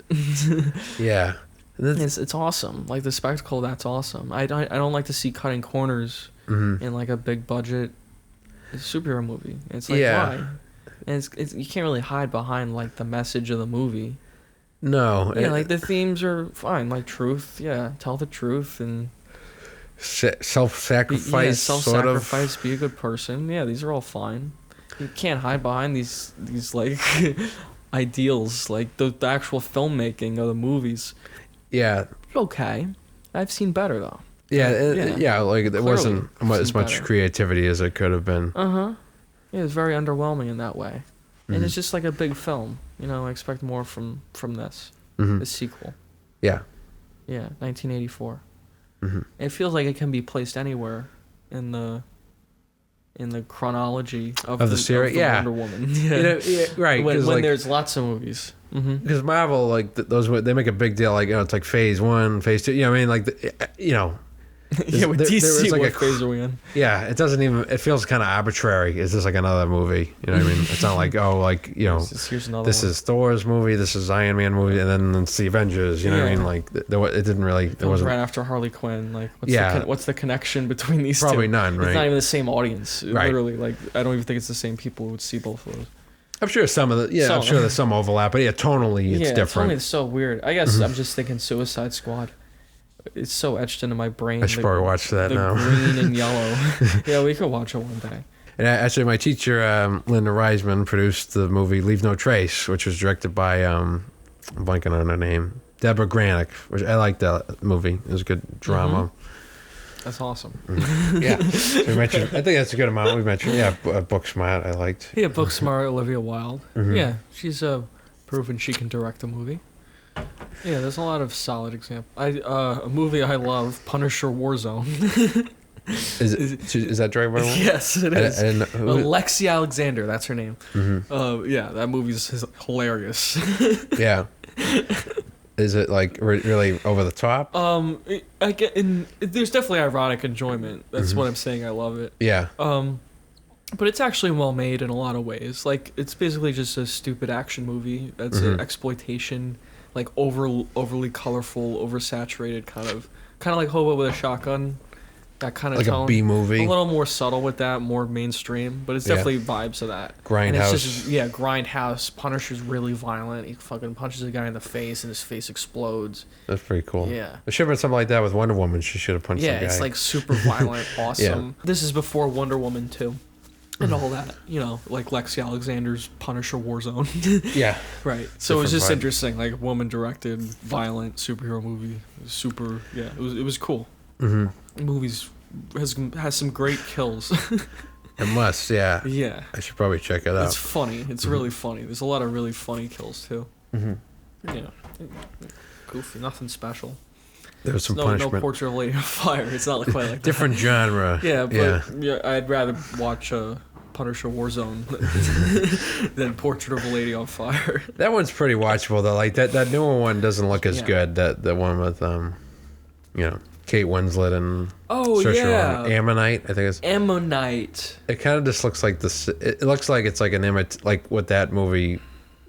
It's going for the same thing basically, but it's like an imitation. Yeah, like, kind of Like all those actors were like, I really love that French movie. I saw it at a film festival. Yeah, period. Let's copy it. Yeah. And this is like at festivals before it got a wide release. Like everyone loves it. That movie's really broken out too. Yeah, because of the message of the female-led, female-directed. Yeah, like, people like that stuff. It's mainstream. It's good. Like this movie spends so much time on that stuff. It's like we're past that. Right. I think it was more subtle in Portrait of a Lady on Fire. Like when the guy shows, because it's really just women. More poignant to the story. Yeah. Yeah. A guy shows up. It's very jarring at the end in a good way. Like it's subtle. Right. And the way the male characters are written in Wonder Woman 84, like, is weird. Overstated. Yeah. Like how I imagine women feel when men write like characters about them. Like, oh, look how sensitive he is with his son. Like, my dad would never talk to me like that. Like, I am a bad father, whatever I'm saying. You tell me to get over it. Son, I'm going to prove to you that I'm the greatest. Don't you believe that random guy? Okay, Dad. Man, my dad's a wimp. He was crying to me after he got humiliated by some guy. Random dude, like some random guy. Yeah, he never shows up again. No, he does, because like he gets him arrested. Oh yeah, that's right. But then he doesn't even watch it. Yeah, again, because there's so many scenes. Yeah, it's hard to keep track of everything. I forgot what that guy looked like too. He was just like white hair, standard bald. Yeah. Standard bald guy. Balding. Yeah, again, and plus the movie is very episodic. It's like an hour, this character and that character. It didn't feel like the. I guess it almost didn't feel like the stories were going at the same pace. If that makes sense. Like it's just like it wasn't clear like that one thing led to the other. Like because Kristen Wiig's doing this, Pedro Pascal's doing that. They kind of like they felt separate for a while. Yeah, I felt that too. It's a lot of like they should have just been together more. It would have been better if it was just like Mad Men, like they were all in an office. And Gal Gadot had to blend in.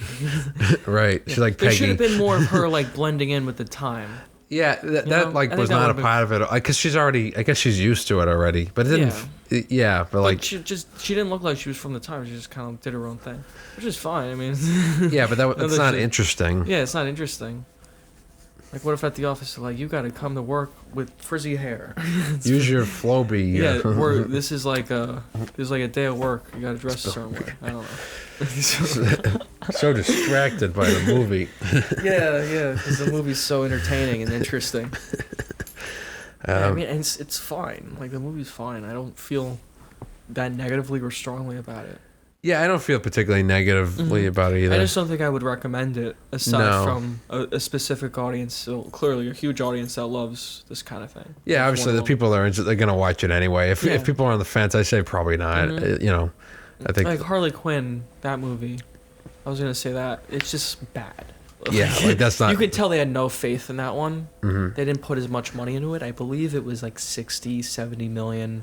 Somewhere in that range for that budget. Yeah, that's not much. And this one was more like, probably much more, like more up, like probably more than 100 million.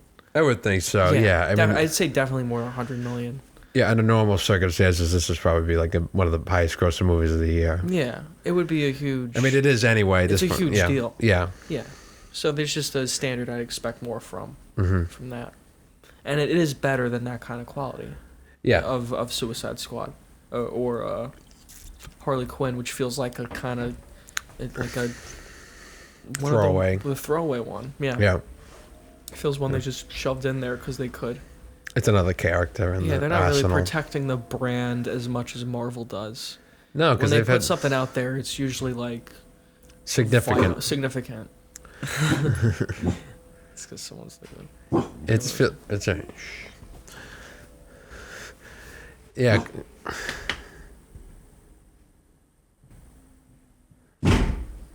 Slam the door.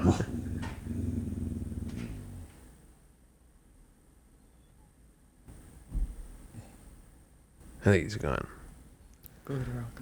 Yeah, and because they've had several duds at this point. It wasn't like, all right, that one, bad. Maybe Super was bad. We're gonna mix it up a little. Like they're kind of doing the same shit. Yeah, even if Marvel makes a bad one, they can move on. There's enough of a plan. Yeah, I mean, even like you can argue. I mean, it's debatable which Marvel movie is the worst. Even something like Thor 2, that's like way better than like Batman. Yeah, we were discussing like the lesser ones. Yeah, Captain Marvel, I wasn't a big fan of. I didn't watch the whole thing. That was the only one. Thor 2, I saw in a theater.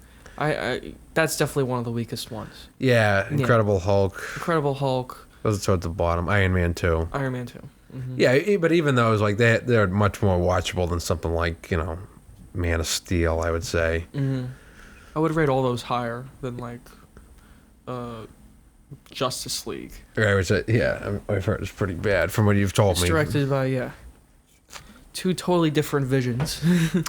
Right, they didn't coalesce. One eye's looking this way, one eye's looking that way. One dog's looking one way. And I don't know what the next movies. I guess they're doing Aquaman 2. Aquaman 2. I don't know if that's the very next. Well, it's the Batman, obviously, right? I forgot about that. We'll see what happens with that one. Mm-hmm. There's a lot of behind the scenes drama with that one. The Batman?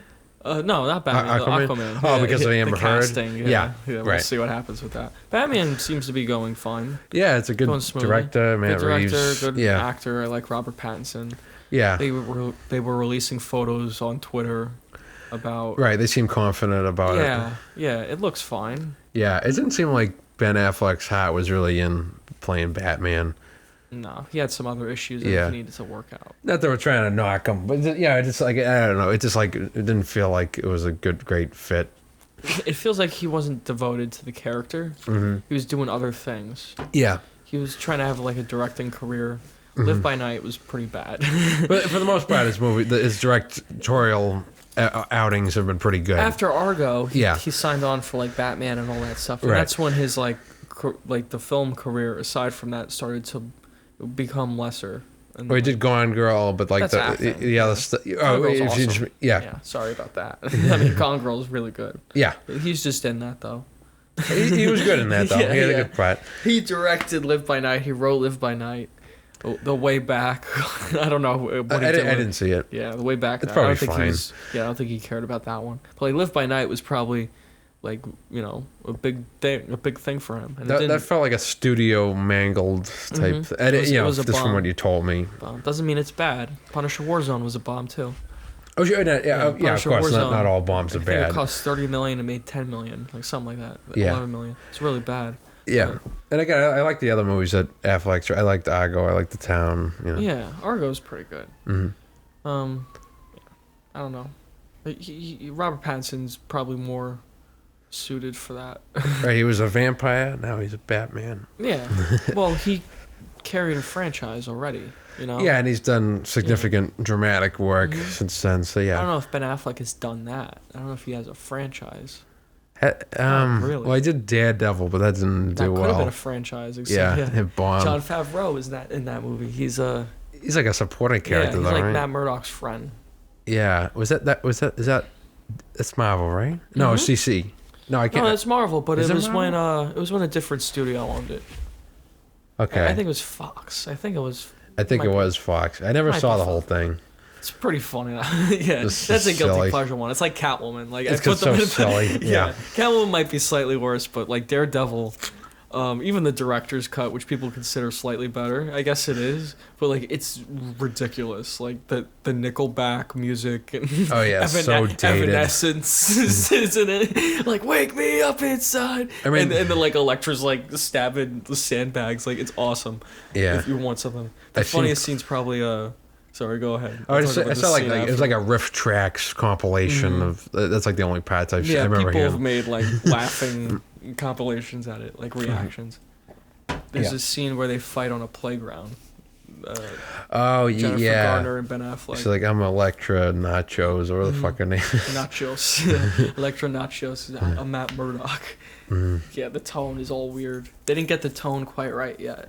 Yeah. The names are like really goofy, but Right. they're trying to play it serious. But then they fight on the playground and they're on the seesaw going back and forth, and then they hop on like I don't know the wheel or Like fucking 30. It's like they're going on a date at the all playground. these kids are watching them. And it's like these grown adults, like they're like 5, 10, Right. And 5, 11. yeah, I don't think like superhero movies are like an establishment yet. But I mean, there had been some. You know what I mean? I think like X-Men and Spider-Man. That was like when they really started to get That's like when they started, big. yeah. And they were trying to capitalize on those. Fantastic Four, Right. Yeah, and those didn't do as well. Yeah. Daredevil was trying to be more like Spider-Man, Yeah. and then Fantastic Four was trying to be more like X-Men. Like, Yeah. And neither of them did neither well. of them, I mean, quite that did Fantastic. They got like a sequel, but I never saw it. I feel like those are like so well. like Silver Surfer. Yeah. Yeah, it's bad. It's really bad. butthole surfer. Like Yeah. yeah, this looked really. Chris Evans went on to a better. Talk about misogynist like movies. Jessica Alba in that movie. There's a scene where she's in her underwear, like she's turning invisible. And she has to take her clothes off. Why is that necessary? And then in the second one, it's the same shit. Like she becomes invisible, gets naked in public. Like it's like this. I'm like, why does she? Like that would never be in a movie now. Like Yeah, right. That hasn't and, like aged Wonder well. Woman's like a reaction to that. Like these fucking sexist movies of the past is bullshit. Yeah, and I could see that. Made by dummies. Sure. Yeah, it's more reactionary. and- Exactly. It's a little overdone. It's a little too much. yeah, I mean, like if Wonder Woman 84 is at an 8, it needs to be more like a 6 or a 5 with that kind of stuff. Tone it down a it little. should just be Tone it down. yeah. You don't need to like insert it into the text of the movie. Yeah, exactly. Subtext, subtlety. I Yeah. want some subtlety. Right. Yeah, even though it's superhero movies. I'm trying to think of the Marvel movies aren't subtle. In some ways, maybe. This like the MCU, like those the movies. MCU in general. I remember Winter Soldier had commentary about like the government surveillance. Like government wants to control everything. It was like Hail see everything. Hydra. I Well, kind of Hydra infiltrated Shield or something, and Shield had some kind of technology to surveil everyone on Earth, and he was going to use it to kill everyone, or everyone's a criminal, that kind of thing. Too much control over everyone. which is a commentary on like real world things. Maybe not subtle, but it's like well incorporated into the plot. It's like the point of the movie. Yeah. Yeah. What was the point of the truth? The truth. That's right. Tell the truth. Tell the truth, like Will Smith said. Will Smith. It's better than Aladdin. I'm sure it is. Yeah. You mentioned Hancock. Yeah. That's an interesting one. It was. I think Vince Gilligan, who created Breaking Bad, and he co-wrote that, I believe. But that movie's like not great. No, it's not. Charlize Theron's in that as well. Yeah, I think it's Theron. Theron? Yeah. Charlize Theron? Yeah. Okay. Well, I know. I've always said Theron. Theron. Charlize Theron. I'll try it that way. And, yeah, I mean, the cast was fine. I don't know. It's just like... It should have been, yeah, like I said, like it should have leaned like more towards being a comedic or dramatic, because it is like an interesting concept. Like, what if this was a superhero was just like a fucking loser? I don't know. I don't think it took as much advantage of that as it could have. Mm-hmm. It should have just been like a comedy, I think. I don't know. It was very. I think it's like. I mean, Deadpool has. I think Deadpool like handled that like the superhero comedy element a little bit better. And Hancock's not even related to any DC movie, right? Which is also another interesting. It's just its own thing. Yeah, that's how Wonder Woman feels. Feels like it's just its own thing, totally disconnected. Which is it's a good thing. And technically, in the timeline, Wonder Woman isn't even in it yet. She shows up in the Justice League, really. And Batman, she was in that, right? Batman vs. Superman, but that's obviously like 2000, whatever that movie takes place, 2013. Yeah, 14. who even gives a shit? That fucking movie sucks. And then Justice League's like when she really becomes part of the crew. Yeah. And that's 20, whatever. So this is 80s. This is way before that. So this is like a totally different character. Right. And they should probably just keep her away from the rest of that, yeah. I mean, people like the movies, so... keep doing the same.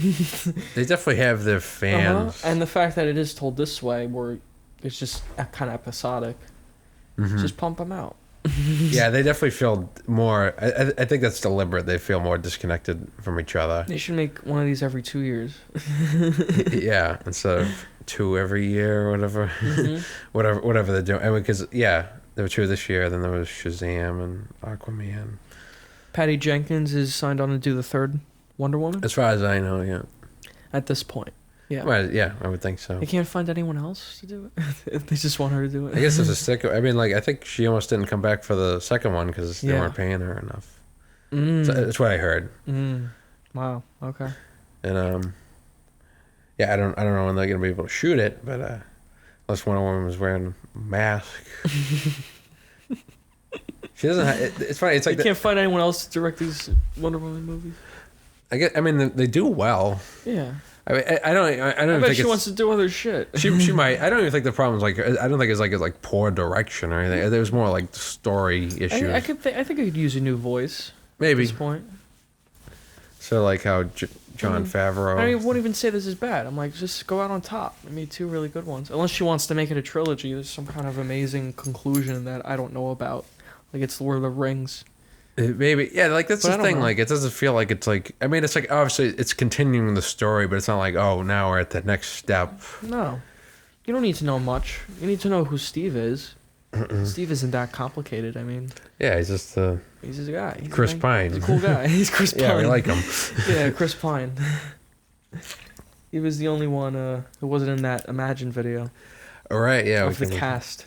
Yeah, that's Wonder Woman's superpowers, making people cringe by singing Imagine. Because that was, it was funny. It was like, obviously it was like the quarantine thing. Like, people, it was like in March. You know what I mean? It was like right at the beginning of it. Hi, guys. It wasn't like we've been trapped inside yet for like, however many months. I feel like we should put that on and watch it. We can. It's quite funny. It is funny. Yeah, because it has the lack of self-awareness. Gal Gadot, Kristen Wiig, and Pedro Pascal are all in the movie. Chris Pine said, "Fuck that shit." I'm not doing that. I would assume they would have asked him. Yeah. It's funny. Seth Rogen was joking like, they didn't ask me. Fucking. He probably would have said no anyway. Which is funny. Let me see if I can get this up. Because it's a bunch of famous. Oh shit, your beer. Yeah, again, like. it's sort of like with the other, like, what are these people? They're all famous. Like, what do they have in common? Like, I guess they just know each other. Like, there's no like theme. It's not like, oh, it's all the Wonder Woman cast members. They're gonna save us. They're singing Imagine. Imagine's not like a particularly like uplifting song to begin with. Day 6. Day 6, not even a week. Yeah, she wasn't ready for the long haul. It's pretty early. I'm gonna lower that a little bit. No, we should play it for everybody around us to hear, so they can understand the feeling of unity that this video inspires. We've seen it before. How loud am I gonna put it? Loud enough that you can feel the Hi, emotion. everyone. Hello. Hi, everyone. All right. These past few days got me feeling a bit philosophical. This virus had affected the entire world, everyone. Doesn't matter who you are, How where rich you're you are. from, we're all in this together.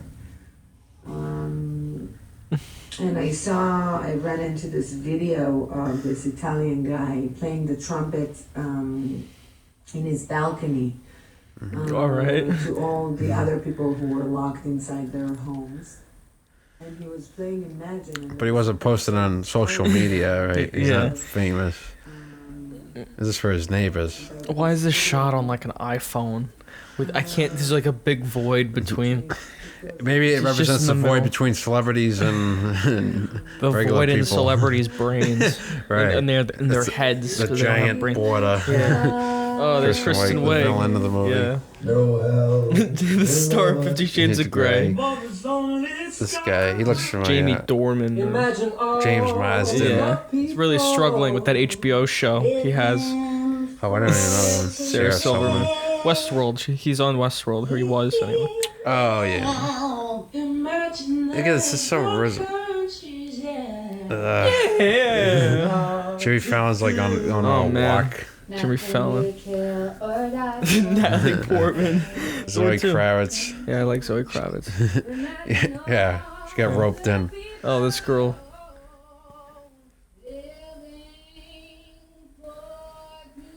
Yeah, it's in the bathroom. Okay. What is it? Like, Why it's should we so- care? It's so much. They say that I'm a dreamer, but I'm not. Amy Adams. A lot of Batman vs Superman. Right. Yeah, like DC The connection. DCEU. Yeah. But then it keeps going. You think that'd be the end, but it keeps Right. going. That's what I thought it was over. And then Pedro Pascal is like the next. Imagine no possessions. Yeah, 'cause you can- He really yeah, didn't seem he to- didn't feel that. Will Ferrell. The star of Holmes and Watson. Mark Ruffalo. Like you said, Marvel DC crossover. He's in the other one, the naked celebrities. Oh, it's Nora Jones. I couldn't tell because it was like so far away. Cara Delevingne. Yeah, Kaya Gerber, Ashley the Benson. Witch and Suicide Squad. That was like 2 seconds. Yeah. Maya Rudolph. Uh-huh. Then it goes back to Gal Gadot. Right. Circles back. Wow. Look what I did. Look at that. It's just like She's smiling. Yeah, the naked celebrities video. That's another one. It was Yeah. like before the campaign. They were trying to get everyone to. yeah. Take It over. was just again. It was just you just Yeah, want Mark attention. Ruffalo was naked, and it's like, I'm oh, naked. I wanted to watch to see like who would get naked. It was Mark Ruffalo. I'm like, oh. Yeah, Josh Gad. I'm not as interested. Yeah, not as interested. Maybe it was the cast of Spring Breakers. There's the other one. I take responsibility. Yeah, that's the responsibility. worst one. That one's that's awful. It's like Fucking almost, horrible. it's like tasteless almost. Yeah, Pretentious not even crap. play that one, but yeah, it's black and white. It's like looking at Shot the same way. I It's like- take. It was imagine if it was black and white, this little narrow bar. It's like the lighthouse. Like I take responsibility. Yeah, but I didn't understand why. It's because it's serious. For racism. It's very serious because Aaron Paul is like very overdramatic. Yeah, It's like a performance. Yeah. We can turn the tide. That's why it's so disingenuous. I just feel like they're reading off of cue cards. I mean, what they're saying is important. Like, it's not the message. They It's have just no like, self-awareness. yeah, and it just They're feels actors. self-righteous. Mm-hmm. Yeah, they're not doing anything. There's like no unity. Like, there's nothing that like. It's just a bunch of actors. You know what I mean? Like, it's not like, oh, it's this one group. Like, we support such. Well, they do, but Yeah. like, they just feel like so random. Yeah. It's like that. What's that going to do? Who are they helping? It would be better if it said Wonder Woman 2, 1984 at the end. Like an ad for it. That would make more sense. See it in At least it would have a theaters, reason for existing. Yeah, an it's just like, advertisement. it's just like a bunch of celebrities talking down to people, or We know what's right for you. like rich Hollywood celebrities, not just A-listers. people, not just people who are famous, like the person in Wonder Woman who just becomes famous. Right. You know, like I don't think you probably get paid pretty well for being Wonder Woman. Oh yeah. Yeah, Absolutely. you're doing fine. I think she made quite a bit more for the sequel than for the first one, I think. Yeah, that's good. Yeah. Get a big payday. Equality of the blockbusters and how people are paid. I'm all for that. Yeah, I think they The- should the be paid the stories same and- amount. Yeah. Same movies. I mean, what's the difference? Yeah, exactly. Could you Oh. imagine? Imagine all. I was looking at the marketing of the movie.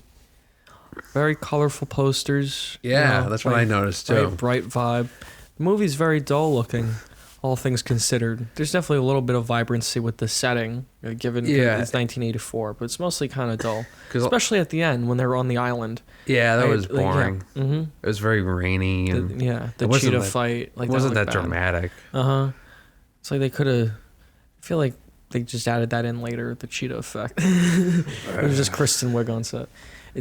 Especially on the face, it looks so weird. Yeah.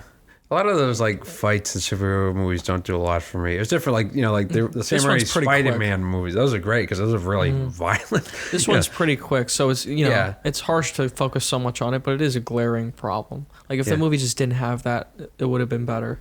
Yeah, it felt shoehorned. Yeah, it'd be one thing if she was like a cheetah for like half the movie, but she's not. It's really just like the last couple minutes. Like she Yeah. gradually becomes. Yeah. Are we just trying to find things to criticize? I don't think so.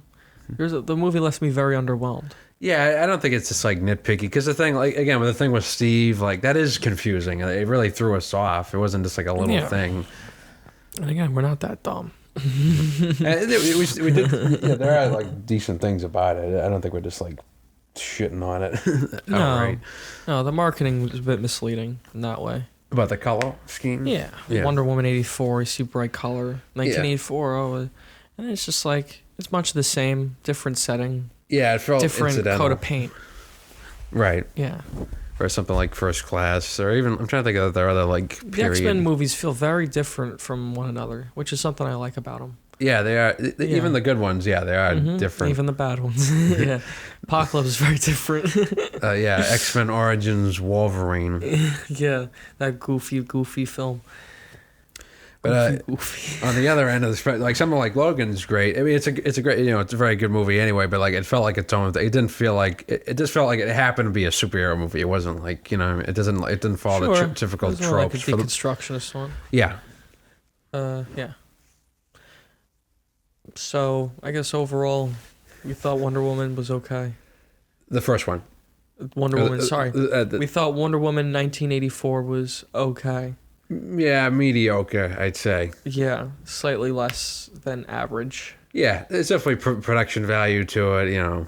I'm sure people will enjoy. If you're looking for something to watch on streaming, that's Yeah, definitely. It's on streaming. It's like might you as can well. kill 2 hours. Yeah, I'm sure. The people It's that are 2 going to hours, watch 20 minutes. Yeah. it is long. Yeah, It takes a while to get going. It's Yeah. pretty brutal the first hour. yeah. I think that was probably the weakest stretch. Mm-hmm. Was the after the prologue and it's like there's a lot of like housekeeping. It didn't feel like the Yeah. story was really like progressing that much. Mhm, a lot of setup, and again the plot of just like a magic stone. It's so like a plop it out of a drawer, like a it's- sequel plot. It's very generic. It's like a rushed sequel plot. Like we don't know what to do. Mm-hmm. It's like the twin sister will be the next movie. Like a Despicable Me. Yeah, exactly. It's like something like that. Yeah. Yeah, you just pull up anything. And given the nature of the character, it's fine because it's supposed to be corny. Yeah, lighter Yeah. tone is I think fine. that's what people want. There needs to be a balance, though. Yeah. Yeah, it's a little too much. It's too far in the corny direction. Too far pandering. It's like yeah, too there's much a lot of that. Like it needs to just be more objective, a more objective film that anyone can enjoy. Yeah, tell a more interesting story. So, yeah. All the sexual harassment stuff is in it. Yeah, not that doesn't happen. It was again, it was over. It felt like Yeah. it was lacking subtlety. And just being a film goer in theaters for so many years, I've noticed that in theaters for a while, the movies that come out, it's like it's been done before. Yeah. Yeah, we've been down this road. Yeah, it's been done before. I don't think Wonder Woman 84 is gonna Endure. no, or make me think differently. But that's fine as long as it was fun. I don't regret seeing it. I don't No. feel like, oh, I what a just fucking feel like it waste could have of been time. more fun. I feel like there's a few things they could have trimmed down. Yeah, Yeah, it could have been better. I think. I think there were Yeah. like element. I think if like maybe like another rewrite or, A the lot story of, was lot of just Elmer's glue. To yeah, it was very fix it up. jumbled. Yeah. Because like we said, like the villain, both the villains, they made sense. Like I understood like their characters. Mm-hmm. It just felt like very like broad strokes. Yeah. Because it felt like it was like a couple different movies Mm-hmm. going on at once. Yeah. You're right. There's 4 characters mainly, Right. but even Kristen Wiig could have been cut out, and Steve could have been cut down significantly. Early, or like just introduced earlier. yeah, or maybe just one scene, like the mom or whatever, and just focus on these 2 characters, Diana and the villain, Max. Max. Max Lord. Yeah, and just make it about them and make an interesting story. Mm-hmm. You know, you want to have one scene with Steve, okay, but you know, they're just trying to plug all the best elements from that last one and shove it in this movie. That makes Yeah. sense. Yeah. Sort of like a greatest hits of the first These are one. greatest hits. Oh, you didn't like that? We won't include it. But this thing you liked. Yeah, I will give it credit. It does feel. It definitely feel. It's not like a rehash. I mean, like I get what you No. mean. Like about the. It is in like a ways, different. it's very similar. In ways, it's totally different. It's a different setting, Yeah. but like the I World noticed War the One. similarities. The yeah. World War One setting definitely Yeah. was more present in that than the '80s one in this. You know what I mean? Yeah, exactly. It kind of felt like Yeah, incidental. the similarities feel incidental. Yeah. They don't feel purposeful. Mm-hmm. Like, what is it continuing on? It's just like another. It's just another chapter Yeah. in the story of Wonder Woman. And that's why we were like, with the marketing, like the colorful marketing. That's Yeah. why we were like, at the opening title. With the TV. That with was the pink. weird. And it's like the rest of the movie doesn't have that. No, that kind of. It's like flare. Suicide Squad with the text. There's like this bright text. It's sort of like pink. window dressing. Right, it's yeah. window dressing. Like, this movie's actually really fun, And but the movie looks like a war film. Like, it Yeah. looks really bad. This movie doesn't look bad, but it's No. kind of flat looking at points. Mm-hmm. And the first one's like a War. blue. It's a war movie, yeah. I think but like brown too. yeah, brown, blue, like in the, I believe it was blue, like during the no man's land, like the trench scene. Yeah, you're right. Yeah, I remember like yellow, orange. The end looked bad. But, Yeah, that was real. That's right. Yeah, it was like more of a color palette to that one. That was like memorable. Yeah, I think I so thought her too. suit looked better in that one. Or I don't know if they changed. I don't know if they did. I don't know It if looks they did. it looked pretty similar to me. Yeah, I didn't even really notice when she became like Wonder Woman. That's right. Is that like a Clark Kent type thing? Like, people don't realize it's her? Because I mean, she doesn't have a disguise, Yeah, I guess so. I guess it's something like that. They don't address it. right? They She just doesn't don't wear dress it. glasses. I mean, like, Yeah, there was like a guy like, we don't know where Wonder Woman is. Wasn't there a line like that from a security guard? maybe. Yeah, we don't know where. Because I was trying to think like, do people know who Wonder Woman is? I guess not. Yeah. Diana. Oh, hi, Diana. Then like wonder, yeah, it's another thing they just don't explain. I get it. Yeah, it's comic book logic. It's just funny because like there aren't too many other examples besides her and Superman. Yes, you're right. They're both DC. Yeah. Makes sense. Mhm. Yeah, I don't know. I think that's about it. Yeah, I don't know. I feel like there's more we could say. I wonder if there's anything else to discuss. I'm trying to think. It's going back. Okay, there's the opening. mall. Yeah, like a bunch of like smaller scenes. Like again, like the stuff with like Kristen Wiig. She's at the gym. She goes tries on clothes. I don't know. I don't think you need like separate scenes. It could have just been like a little like montage. Oh, she's got a new outfit. Oh, Yeah. I don't think they need like spread out, in different parts of the movie. You know what I mean? It felt like we spent a lot of time. Yeah, there's a lot of build up to her like transformation. It felt kind of dragged out. Yeah, I'm not exaggerating the negative aspects of the film. Yeah, especially because you kind of knew where that was going. Yeah. I knew, you just saw the trailer, and she's gonna be the bad guy, or a villain of sorts. I don't know. Felt a little dragged out. Yeah, we addressed positives, right? Yeah, it looks. Yeah, some of the acting's fine, and I don't mind like the Diana and Steve together. Like those. Yeah. I don't think those scenes are It's bad. like good popcorn. Yeah. Fun. Yeah. Yeah. Even though you can't watch it at home, you can still make You can popcorn. make pop some secret. popcorn. Yeah, exactly. People can definitely enjoy Yeah, it. it's like an enjoyable, entertaining movie. Yeah, it's very safe. Shut your brain. Yeah, it's not like. Yeah, it's too safe. It's not challenging. It's too safe. Yeah, it's not challenging. Right. It's like for mushy brains. It's for That can't handle. It can't handle too much. Yeah, it just can't handle. I don't He's know not dead. The brakes work. Yeah. Yeah. But yeah, I'm sure people will like it. We're just not crazy about it. Well, what was it on Rotten Tomatoes or these critic aggregate sites? It's like a very high. I think it's starting to go down. Like at first it was like, I don't know, it was like 90% on Rotten, Yeah. but now it's like Who are they showing 65 these or movies something. to? Right. It's like you don't even know who they're showing these movies to. Yeah. And they probably give them a nice experience watching it. Yeah. And they don't want to look like a sexist in the movie. Yeah. Oh, I'm sure people like genuinely like it. I don't think it's like Yeah, fake I know. reviews or anything. But No, it felt a agreed. little skewed. Yeah, exactly. But Mm-hmm. it's just like it's that high. Like it's not The Godfather. Right. Not like Moonlight. Yeah, like it's as high as The Favorite and. Yeah, now it has like, I think it has like a basically like Portrait of a 65. Lady. Yeah, okay. It was basically like Portrait of a Lady on Fire reviews. Like, Yeah. astounding. Like one of the most Mesmerizing. right. Yeah. Yeah, like the first one. Okay, it's kind of groundbreaking. It was in a different. certain Yeah, it way, was. very I'll different. give it credit. Mhm. Yeah. And now it's that marketing trick cannot be used again. Right. Yeah, don't do that. Yeah. Yeah, it's gotta have it's gotta excel in other ways. Mm-hmm.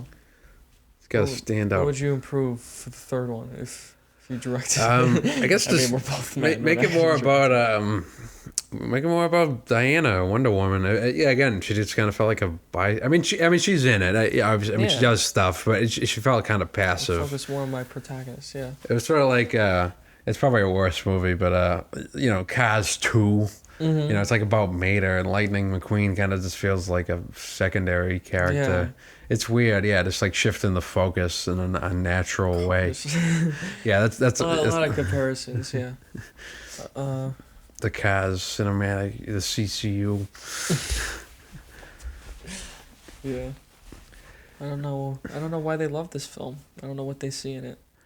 Yeah, like we said, it's popcorn entertainment. I'm sure, people. There's better. There are better options. Yeah, even just like Tenet. Tenet's way more confusing. But Yeah, like Tenet, that movie. it's not the same audience for this kind of thing. Right. But it's Serviceable. It's serviceable, but there's better examples in this genre.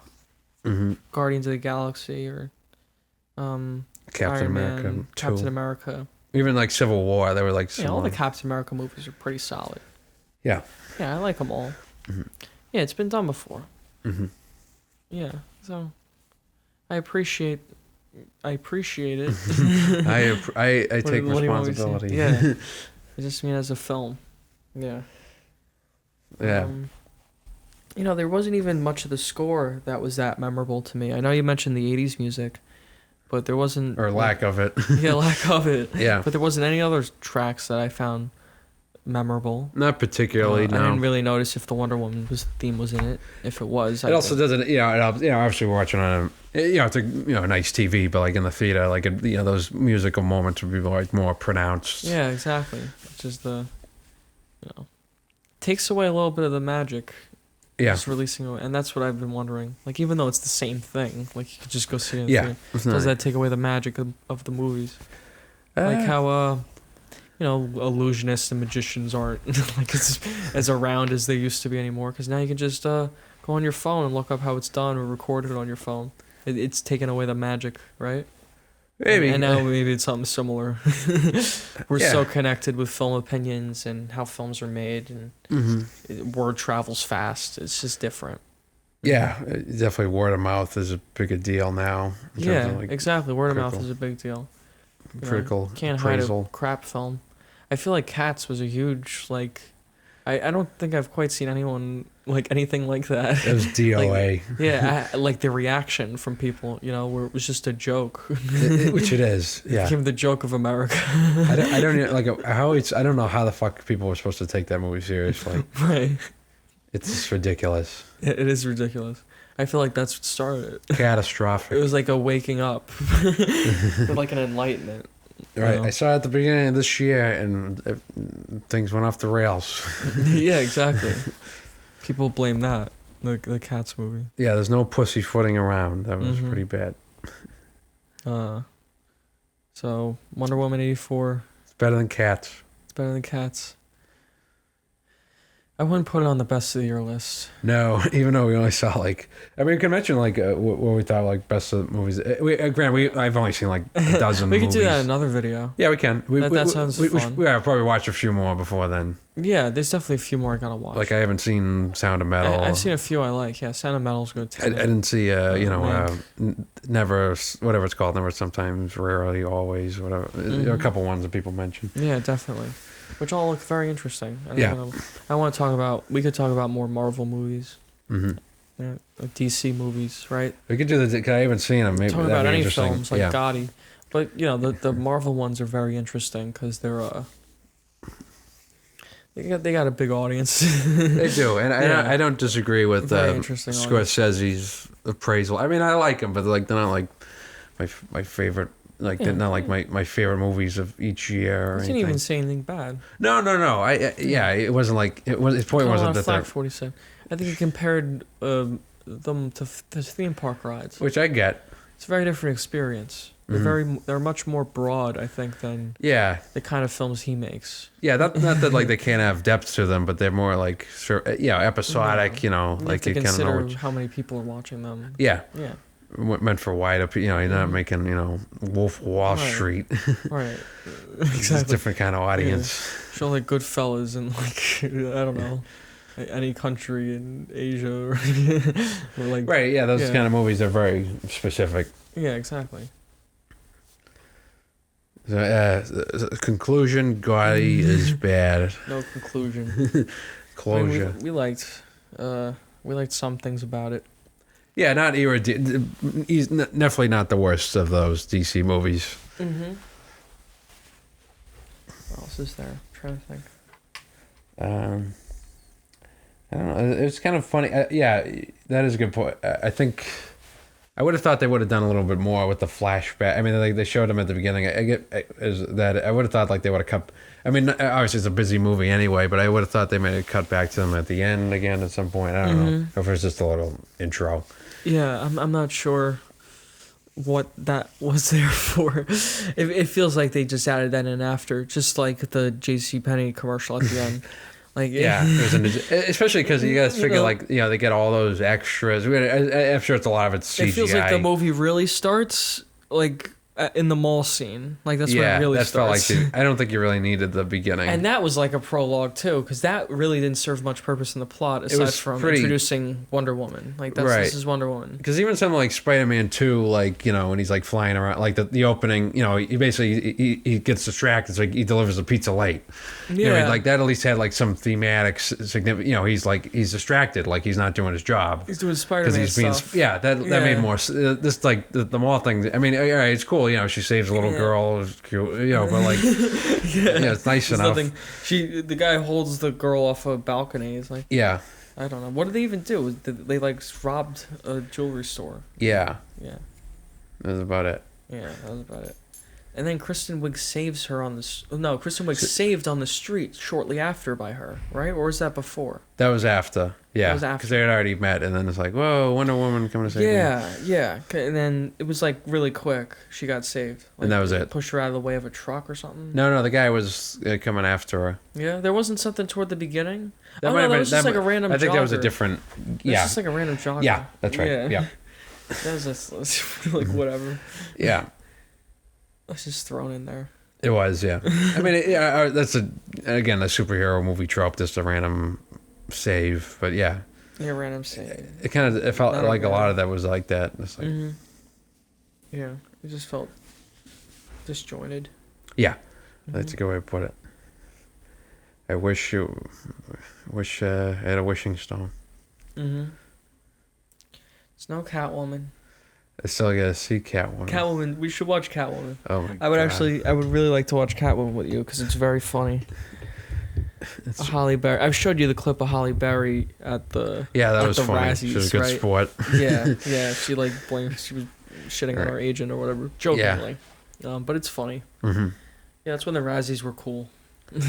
Yeah, the Razzies, I feel like they don't even watch the movies. They just kind of jump on one movie or one person. Right, Adam like Sandler, like the obvious ones. Yeah, or right. Travolta. I can understand why, but For Gotti, was that the? I mean, Gotti deserves. did that win? I think Holmes and Watson won. Really? For best picture. Worst picture. But like, I think like that year they picked Twilight Breaking Dawn Part 2. There's no way that was like the worst movie that was definitely worse movies. You know what I mean? Imagine winning a Razzie. Yeah, like you said, like they Will hop Ferrell. on certain actors or franchises. Yeah. Will Ferrell. Okay. Yeah. Then there's a. Like I think Mother got Razzie nominated, which I love that movie. Mother. Yeah, Yeah. it's ridiculous. It's not like a. It's a real movie. Yeah, Like it's right. okay. You don't like it. Just because it's art house, Yeah, they're it's trying an to art house shut up. movie. Yeah, that's like. That's your opinion, man. Right. Yeah. Yeah. The- It's The Shining got Razzie nominations. Yeah. There you go. Right. They fucking flew over their heads.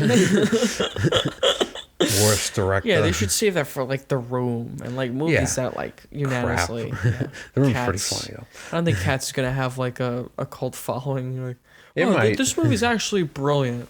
It Well, have a cult following of like weirdos. Yeah, and, like, in that sense, right? Yeah, weirdos and like, Like, people who like laughing at it. Like Showgirls, like movies like that, or People were already watching it ironically when it came out. Yeah, I did. That's very rare. For people to go into a movie like laughing at it like it's so bad.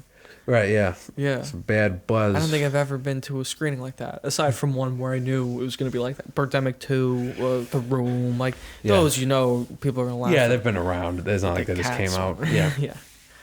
So it makes me wonder if people would laugh at Wonder Woman 84. I don't think it's I think laughable. I would laugh. I I would mean, laugh. not like the whole thing. Not like the whole movie's like a shit show. I would laugh at the cheetah. Yeah, that was silly. Yeah, I'm just fucking around. I don't Yeah. think I would laugh at the whole thing. Definitely wouldn't be as obnoxious as like some Marvel fans are during Yeah, like the screenings. guy at the end game. Yeah, he was yeah. obnoxious. I had to tell him to put his phone away.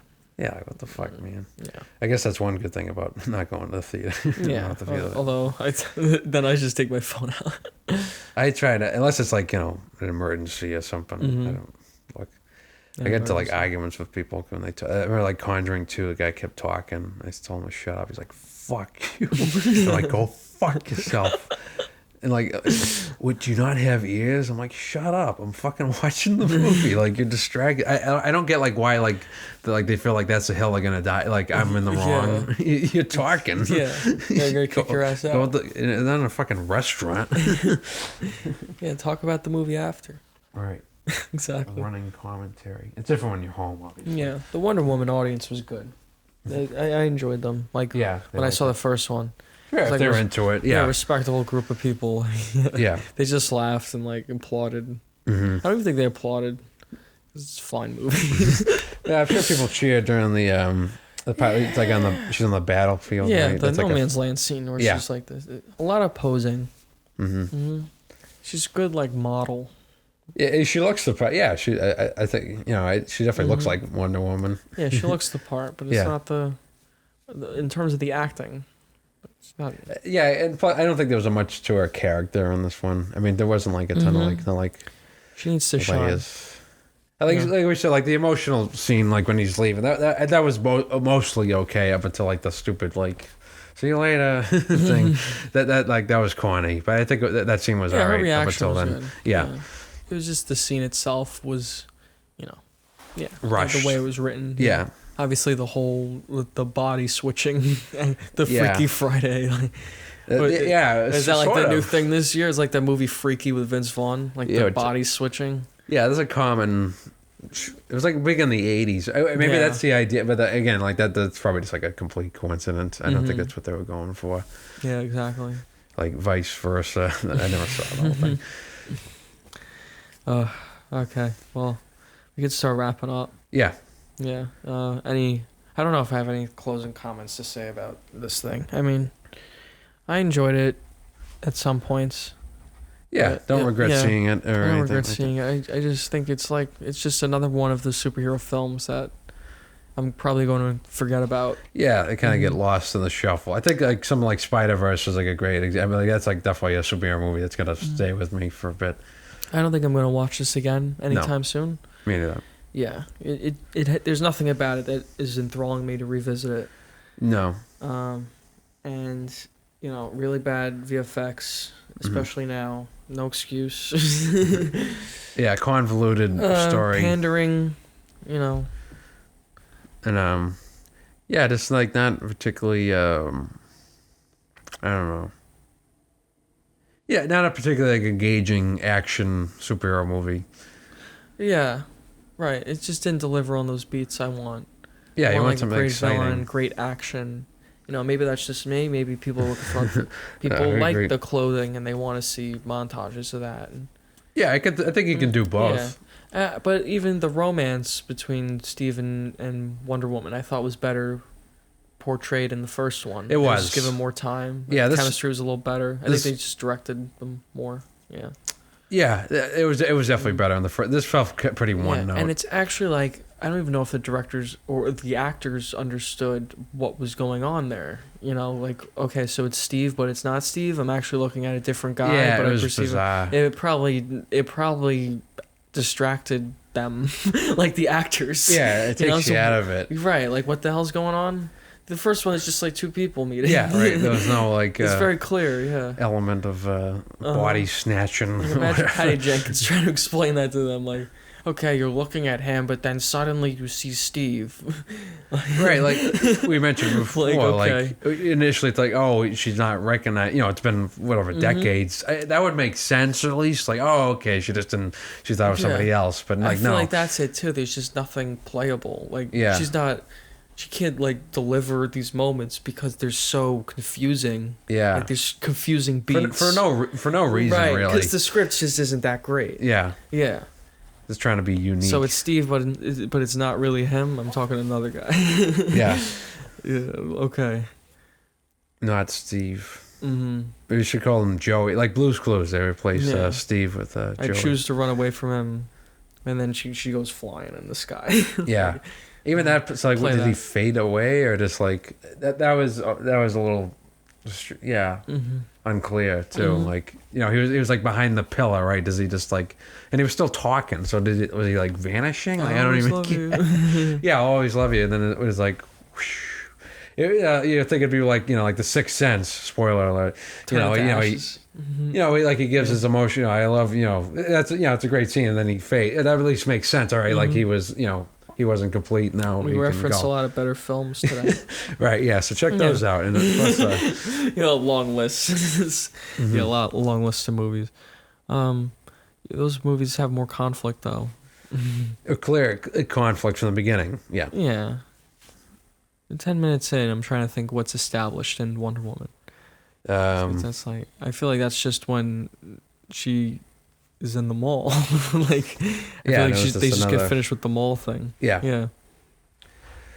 Yeah, so I don't know. Or even like with the Dark Knight, like the first time you see Batman, he gets the Scarecrow, like the dogs are after him. Again, that comes back later. He needs a new suit. Oh yeah. Yeah. That's true. So that actually played into the plot. Mm-hmm. Yeah, but this felt like very It could have been like it could have been the first one, basically. They didn't have any 80s malls. Yeah. So, final rating. Let's just say it again, real quick. In case anyone fast forwarded through the video, they just want to see the I'll rating. go.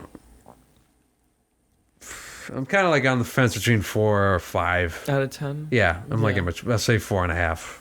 Okay. that's a good way to Yeah, be ready. I'll say 4 out of 10. yeah, Just so, yeah, 4 out of 10. yeah. See it if you're really interested. Go ahead and watch it. You there's watch it nothing. if you want. It's But if you're on the it's on your fence, TV. like yeah, Who gives a shit? you're home. It's not much else to do. Yeah, just watch it anyway. Like, Yeah. I mean, I don't regret watching it. I enjoyed it just fine. Yeah, like Yeah. if these like superhero movies aren't your cup of tea, like this is not gonna sway you. Yeah, it was just not going to say it's a great film. It's Yeah. just, there's a lot of issues. There were parts where I was left wanting more. Yeah, perplexed. Perplexed and underwhelmed. Yeah, and it is underwhelming. Yeah. I think that's a good way to put it. I expect a little more. Especially, I think there's been a big gap between the last one. I think it was 2017. Yeah, which I guess is not huge for Not like a huge, but it's sequel, been a but while. like it would have benefited from a little bit of a refresher. But you aren't just like, oh, we're looking at pictures. And it's such a large gap in time, but character-wise too, in the logic of the movie, to go from World War One to the 80s. Yeah, that's true. I mean, like I said, the 60s when you're doing all the nuke stuff, it works better in that. like we said, Cold we War. don't really get the sense of like Diana. I mean, like she's literally like she's been alive for how long? I don't even know how old she is. You know what I mean? Yeah, I guess it's supposed to be vague. Yeah, Because all the stuff on the island when she's a kid, I guess that could be any time. Like, Right. it's just, back then. I get that she's lonesome, but like it wasn't really clear. Like, oh, she's like literally she's had nobody for like decades. You know what I mean? Like decades, it just looked like she had like a bad breakup. You know what I mean? Yeah. Yeah, it wasn't communicated well. Yeah, she's at like that Yeah. was a pretty corny scene. At She's like dinner. at the outside, Like she's at waiting a for dinner somebody. table. And he's like, it's just me. And the Yeah. guy taking the stuff took way too long. It was like, Oh yeah, that was a Took the funny. menu, Yeah, he took took like the plates and the silverware. yeah. Yeah, Like if someone had a stopwatch, it'd be like 45 seconds of him just like taking plates. I thought he was gonna say something else because it took so long. yeah. It could have just been. This take him in. movie's 2 hours, 20 minutes long. We're watching this guy pick up silverware. For Yeah, like that is. 45 I had forgot about that. Yeah, yeah. that was a funny scene. There's just so many scenes. The weights, like. Yeah, him And then she dropped the weights. Like, what an asshole. Slam the- Like, you're not supposed you to slam broke the 'em. weights. Yeah, you're not supposed to. Like, it doesn't matter how strong you are. You're not supposed to slam the weights. and I would be like, ow, my ears. yeah, and again the thing like you think Pedro Pascal stole the rock, but she lent it. Yeah, that was confusing for another thing that was confusing for no reason. Convoluted. I thought he was just gonna hide it in his pants, but then they were like, I thought they were. That's what we were thinking. I thought they were hooking up, so like, where is he gonna hide it? Yeah. It'd be funny, like, I gotta go. And there's like a big lump sticking out of his back pocket. It's like his ass pocket, yeah. Is that your wishing rock? He is happy to see me. He just walks out of the office. A giant lump. Yeah. Yeah. Yeah, he was just holding it in his hand. Right, because it he goes- kinda, like, and had they it never behind his show back. like what happens after. Yeah. I guess he went, "Oh, can I keep this?" Right. Yeah, but that's I get that like she let him borrow it, but like the scene it made it seem like he was just Right. stealing it. That's why it was confusing. But it was a metaphor. Right. See, he is stealing it, but not really. Because Visually, he's stealing it. yeah. But that's for the audience. Right. Yeah. Really, he puts it back and he goes, "Oh, can I take it?" He puts it. It's She's misdirection. like, "Yeah, you could borrow it." Or You whatever. see, why didn't they just show that? Exactly. Because it's trying to be. Exactly. It's like a D&D moment from Game of Thrones, Yeah. where like Sansa and Arya are fighting for no reason. Yeah. Yeah. It's not as bad as the Game of Thrones finale. Yeah, maybe not quite the finale. Yeah. That's like a 3. If we're rating like episodes, Rated like it's like a- episodes, yeah, that's like yeah. a 1 out of 10. yeah, basically. Fuck that episode. Yeah. Grading episodes is different. It's like on a curve, you know what I mean? Yeah. Like- I guess compared to the other episodes, maybe. It's more of like, of its own show. You know what I mean? Like a 10 out of 10 Sopranos episode is not the same as a 10 out of 10 like Futurama episode. You know what I mean? It's like relative, relative to the show. Okay. Dramas and comedies. Yeah, I it's mean, apples and oranges. Yeah. Yeah, I judge all these superhero movies kind of on that curve. Yeah. They're their own thing. Not quite. But they're like action, comedy, sci-fi, fantasy. Like they're a little bit of everything. Yeah. And this movie's a little bit of everything. I think they're only really like a handful like superhero movies. I would give like a 9 or 10 out of any. Obviously, like The Dark Knight and stuff like that. The original Superman. Yeah. This is It's just whatever. one of them. Yeah. This is one of them. Blends into the pack. Yeah, it's just yeah. I think Well, I guess that's all we gotta say. Is there any final comments you want to say about Wonder Woman? Imagine if there's a Wonder Woman. Yeah, see if you're interested. Otherwise, What did you say no. before? It was a line from Gotti. It was like imagine. Ima- No, it was like from the Imagine song. It was a quote from Gotti. I was like, I'd rather sing Imagine than you take responsibility. No, there's another one. I can't remember. Oh God, Got lost in the ether. Yeah. All right, that sucks. We'll think of it. One day. I hope someday you'll join us and we'll all joke about Gotti together. All right. Well, thank you for watching. And that's our review of Wonder Woman.